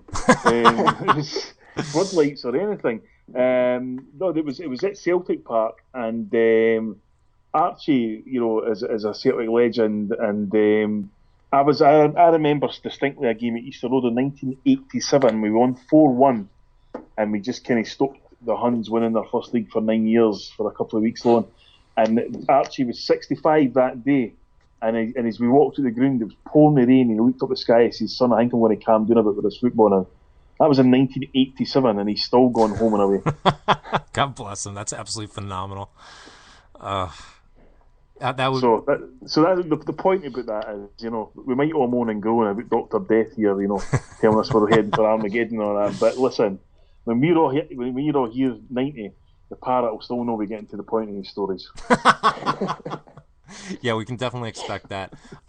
Paul, I just want to check in with you. First off, you've announced the book launch for your latest book, by any means necessary. I like to think I have some part in this. Hopefully it's going to be more flattering than the past couple, but nonetheless, I enjoy them throughout. How is the development of the book going, in terms of bringing it to the point where it's ready to be launched? It's complete now? It's complete. It's been proofread, it's been edited, it's been formatted, and now it is at the point where the publisher is sending me back a copy to approve, which should be in the next few days. Can't wait. There's been a lot of people in Hail Media involved in that process, in terms of contributing to the books, people like yourself, designing the book, Gaffer, editing and formatting the book, Harper. So like to involve as many people as possible. So that's been a long process, because as you say, this book's been about a year. Yeah. In the making, it's been a lot of work being put into this one, and there's a lot more detail in it and stuff like that. And so it's running at about 406 pages, which kind of shocked me. But that's due to the fact that towards the end of the book, I always think that there's a big contribution for me in this book, probably more so than any other book. But towards the end, I need other voices to sum up the kind of zombie situation and stuff. So there's people like Brogan Trevino has made a fantastic effort into making a piece for it. A guy, James Forrest, for CQN, yes. Fantastic writer. Yeah. My mate Alan Hosey, who's a Hib supporter, he's done it for a kind of outside Glasgow perspective. And that really added some weight to it, because there's loads and loads of subjects covered in this, from cheating by the SFA and referees, to Dallasgate, to the downfall of the zombies, to seedy hosted hell rooms in Atlantic City, to having breakfast with the Latin Kings, to chatting up wives at Wembley. There's everything you would think of from a book like to me. This is probably the most graphic book in terms of the kind of descriptions, the adult activity and all that kind of thing, because a lot of stuff happens in the last 4 years, including a complete derailment in my mental health, which obviously most people took a long time to notice, and just all these different things. So it's a kind of cavalcade, if you like, kind of different subjects and all that kind of stuff. So it's not for the easily offended. but I'm absolutely certain that this will be the book that people will always, if they remember me at all, this will be for this book. I absolutely cannot wait to read it. I haven't been disappointed by any of your writing. A lot of it has been, just the learning experience for me. It's going back to times when I didn't even support Celtic. I wasn't obviously there. It's always educational and just incredibly entertaining. So I'm really looking forward to, seeing, what you put out there from recent times, where I've seen it. And, the method of your writing is always, it's always fun. It's very engaging. Well, so. I mean, you've been part of it now, so you've read about some things that were like a million miles away, probably, like Scotland in the 80s. And, it's just how, towards your frontal lobe was Scotland in the 1980s, very little. But now you're going to see my take on subjects. Even things like, my take on joining the Homeboys, right, coming on to Beyond the Waves for the first time and all that kind of thing. And just try to give people an insight into how that came about and what it was like the first time and what it was like behind the scenes and all that kind of thing when we were in Philadelphia, when we had the book launch in the Bronx and all that. And just because people, like, for example, and I'll not spoil it for people, but when I asked you about a subject that took place when you came on the train from Washington to New York, like people who just see the book launch and all that kind of thing, they have no idea about that, and the other thing is, and actually I completely forgot about this because it was at the start of the book. There's two things in this book that I'm going to reveal that nobody really knows about me. One thing, probably about 6 people, and one thing nobody on the planet has known about me ever. And it's only when I started to get requests for reviews and I thought, it's going to be in the next week people find out about this. And that was my big worry at the start of the book, is like, what are people going to think here? But you have to have an element of that, with every book that you reveal, don't you? Yeah, look, these are two things that you could never reveal in a first or second book, because you just wouldn't feel confident enough for that kind of thing. Because it's so personal, or Yeah, well, yeah. Two of them. Well, one of them is as personal as it can get. The other one is as scary and as, oh my God, as you can get. Certainly was for me, and will probably shock a lot of people. Particularly the first one will probably shock a lot of people. Because it was a point in my life where it was just like, it sprung on me just instantly. 1 second I was not in it, the next second I was in it, and I'm probably still dealing with it now, and that was 4 years ago. So I try to explain how it all came about and what happened to me and all that sort of stuff, and that was a very scary but cathartic process for me, because people, catharsis is a Greek god, and it's about extinguishing the demons within. And I had a lot of demons within because of the first incident, which kind of led to the second incident.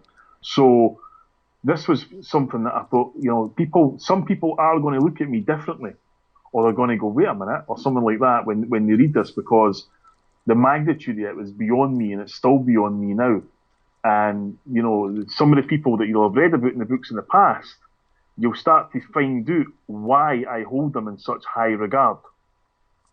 Wow. There's an incident that takes place where, let's just say, you really find out who your friends are. Yeah. And I'm sure we've all been in these situations when we've been backed into a corner, yeah. And that's when you see people, they either fold or they flourish. Right. And the people that I've mentioned throughout my books are the ones who flourished. In particular, one person, I've always said, like, with this one person in particular, though I could have found him in bed with my wife and I'd still be like, well, that's the breaks, because of the stuff that he did for me. So there's a lot of that kind of stuff in it. And then it was a lot of it was serious and stuff like that, and a lot of it was, they had the internet ban pots, there's all that rising internet ban pot stuff and that kind of thing. Was it somebody that says, I hope there's going to be some maybe the kind of New York stories in it. And I thought, God, there's not really, isn't it? And then I thought, you know what, we'll just throw a couple in. And I actually thought about it. And I spoke to one of my friends, and he was like, I noticed you never put this particular story in. And I was like, what? He said, what, the weekend in Atlantic City? I thought, no, never, because I just thought it was too much. And when I told that to somebody else, that's got to go in. A girl that stays quite close to me, who's on Twitter, I'll not mention her name, say her name, but she was like, what, you mean you've got stories that are too much for your books? And I was like, well, definitely this. And she's like, oh my God, you know, and I was like, you know what, fuck it, I'm just going to put it in. And it was just, I just thought it was a brilliant summation of my life in New York about excess and derailment and, you know, just getting wrapped up into a life that was, you know, just incredible. It was kind of rock starish, you know. And I just thought, anyway, and there's also the usual kind of other seedy stuff for Edinburgh and all that involved, you know, masturbation and Red Hands the Ulster and stuff like that. So I'll leave that to the imagination. But hopefully there's something for everybody. But at the end of the day, there's a message, and the message is why did we stick beside this football club? Why did we never give in when the kind of Rangers juggernaut was marching all over us? Here, I hope to provide some of the answers. Wow, what a teaser! I cannot wait to read this. Just, you know, absolutely phenomenal. Rev, your thoughts? You just learned how to read, right? I mean, you know, you're. I read good. Are you gooder? Are you doing gooder with the reading? What are your thoughts here? I'm pretty excited. I'm trying to, you know, get an idea what some of this might be, and I always love the good, you know, Atlantic City story that everyone has. So be honest, I have you're some nervous myself, so it'll be interesting. You're nervous, aren't you? You're nervous that it's your time has come for Paul to include you.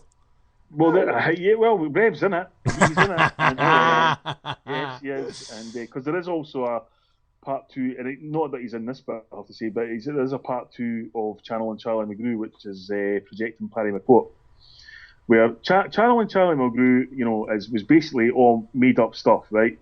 But it was basically the overriding thing about it was about insecurity, right? That's what Channel and Charlie McGrew was about.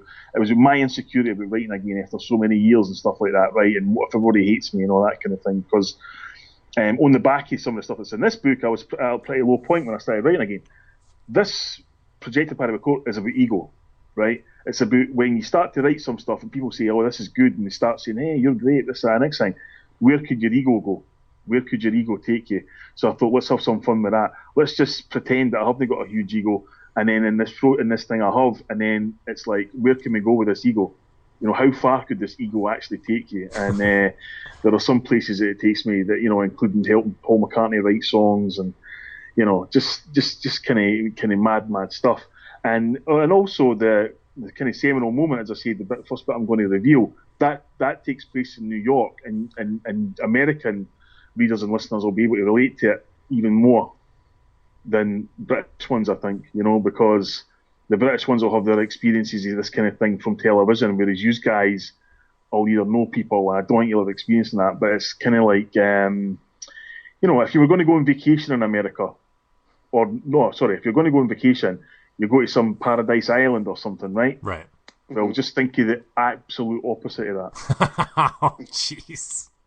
Just think of the island you'd never want to go to. Oh, the island of ill repute. No, you're barking up the wrong tree. Why would I not want to go to an island of ill repute? I vacation every year in an island of ill repute. I misspoke, but I know what you're talking about. It's I can't even say Fire Island either. I don't know what the connotations of that in America is exactly the same as they are here. Oh, I see. Okay. That's probably for the Navy guys like Vincent the Parrot. Oh, jeez.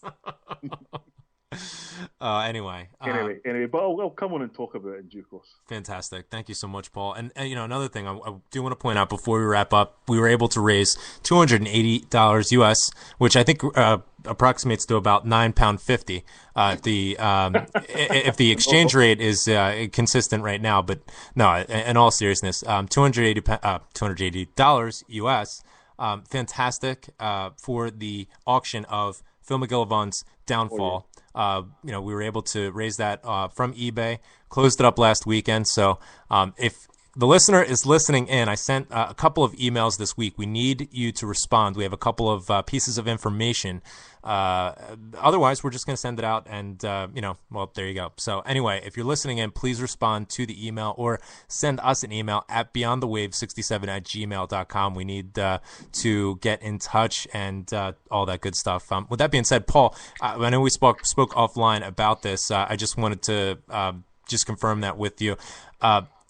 Coming into the next few weeks, we want to carry, the We Oscar message and get all of the attention that we possibly can out to raise funds, to raise awareness. And you volunteered to present some of your signed books for auction. I'm going to donate 3 books: Poles, Goals and Hesselink, Albert Duggan Wim, and the new book, By Any Means Necessary, A Journey with Celtic Bampots, to the We Oscar charity, and as an online donation or whatever as well, all signed to whoever wins it. I'm a huge fan of the work that people are doing for We Oscar, including yourselves. I think the way the Celtic family has responded just shows you again why we are a unique football club, and why we are more than a football club, because anybody who's seen the pictures of We Oscar and stuff, and but not just the pictures of We Oscar, the positivity and vitality that his father Stephen shows is absolutely incredible, because I can tell you now, if it was any of my kids, I'd be in bits. And that guy has showed so much that he's extended it right into the Celtic first team and celebrities and all that kind of thing. And we've almost got to his total, which was a huge amount. And it's due to people like yourself who, just get up as ordinary Celtic supporters and say, no, I'm going to do something as well. So happy to contribute that. Really, really, it's only a small thing, but anything for We Oscar, because I tell you, it really does show, it really does make you humble to be part of such a remarkable group of people. No question about it. That's my take on it as well. I mean, if we can do something, while we're just going about our usual routine and raise awareness and however small or big the contribution is, it's just the effort there, and it is moving. It's powerful to be part of a unified effort, to try and help out We Oscar and his family, and it's just unimaginable, to think about the struggle that they're going through, and the sort of happy-go-lucky nature of the wee man itself. It's unbelievably inspiring, and we're absolutely sure that he's going to reach his goal from a fundraising standpoint, and we want to do everything that we possibly can to help him get there. So, Paul, thank you so much for making that donation and for pulling that through. So we'll be in touch offline to try and line that up, the logistics of it and so on and so forth. Maybe we'll do a book a week, and that way we can stretch it out. And if you're listening in, keep an eye to our Twitter feeds. Obviously, Paul's Paul Larkin 74 on Twitter. Don't pay attention to the Rev, because all he has is that FIFA rubbish and Call of Warfare or Duty or whatever. And he's eating a Taco Bell. I'm just kidding, Rev. It's at Rev Boy Ultra. Hey, this is coming from the guy who last night's going on about if he wants to get an Xbox or a PS3 and who's got what and all that nonsense. So, Rev, put your pants back on, all right, and hop on that bike that's going by. I'm doing market research. I know. I mean, Graham, for God's sake, have you ever heard the online porn? Your wife's doing the country. You can answer. This show started off going off the rails, and I think it's going to end going off the rails as well. Guys, thank you so much. We'll be in touch, offline, and we can line everything up and take care of that. But we'll have details about that at BTW Celtic Show. As always, you can find the information for that. Before we go, quick prediction, and then we'll wrap it up for Tuesday. Rev, scoreline prediction. 1-1. Fair enough. Paul, what do you think? 2-1 Celtic. I'm going to say the exact same thing. Even in a situation where you're thinking you want to be prudent and realistic and everything, I can never predict anything but a victory for Celtic. So I'm going 2-1 as well. I think we can definitely do it. I don't know, but I think both of you guys agree. So fantastic stuff. Thank you so much to everybody who are listening in, and we'll be back next week. And in the meantime, taking us out as always is the Pogues with Thousands Are Sailing. Hail, hail. Rev, say goodbye. Goodbye, Rev. Hail, hail, and keep the faith. We'll talk to you soon.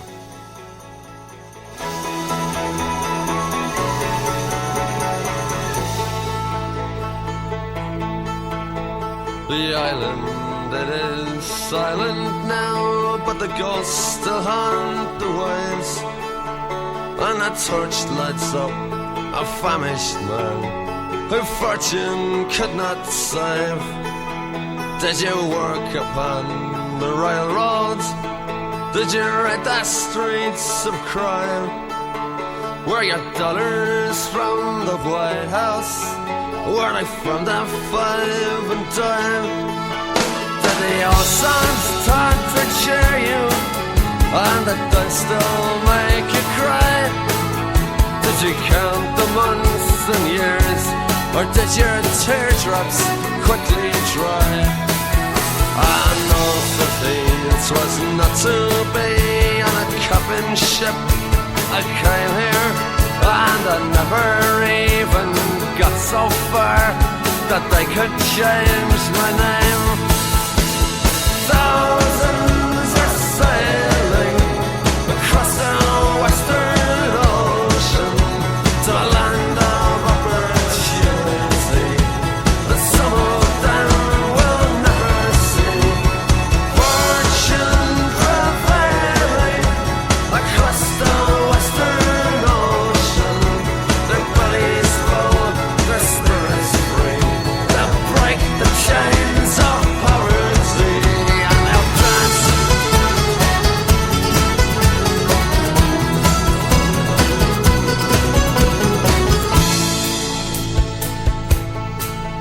In Manhattan's desert twilight, in the dead of afternoon, we stepped hand in hand on Broadway, like the first man on the moon. And a blackbird broke the silence as you whistled, it's so sweet. And in Brendan Behan's footsteps, I danced up and down the street. And we said goodnight to Broadway, giving it our best regards. Took our hats to Mr. Cohen, dear old Times Square's favorite bird.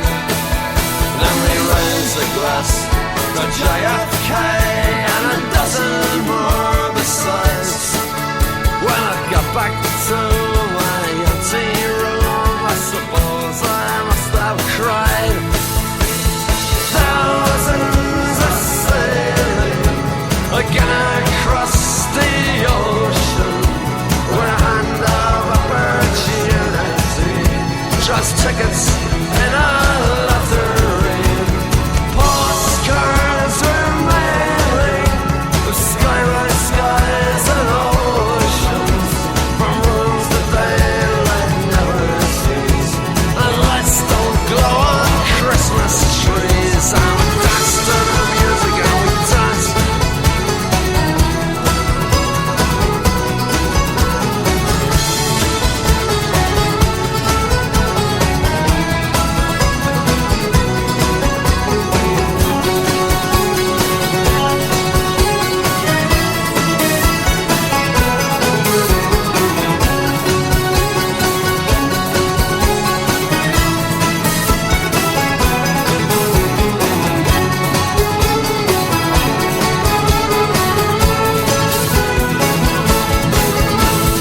Thousands are sailing across the western ocean with a hand of opportunity. Trust tickets in a lottery.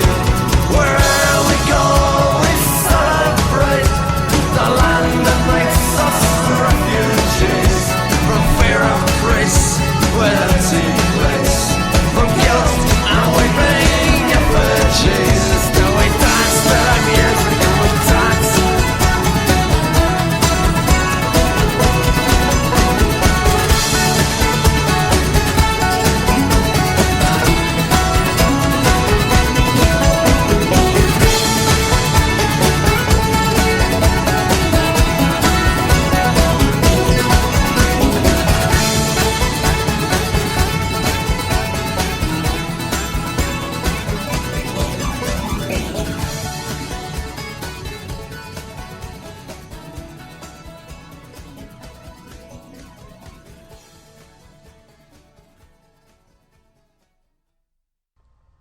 Okay, I got a couple of nursery rhymes.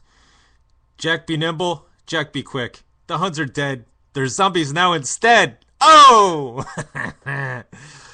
There was a zombie who lived in a shoe. The Huns haven't won a legitimate title since 1992. Oh! Probably earlier than that. Silly Mr. Chuckles sat on his knuckles while the SPL offered a deal. The zombies are done. There's no more fun, Huns. They have no more titles they can steal. Oh! See ya.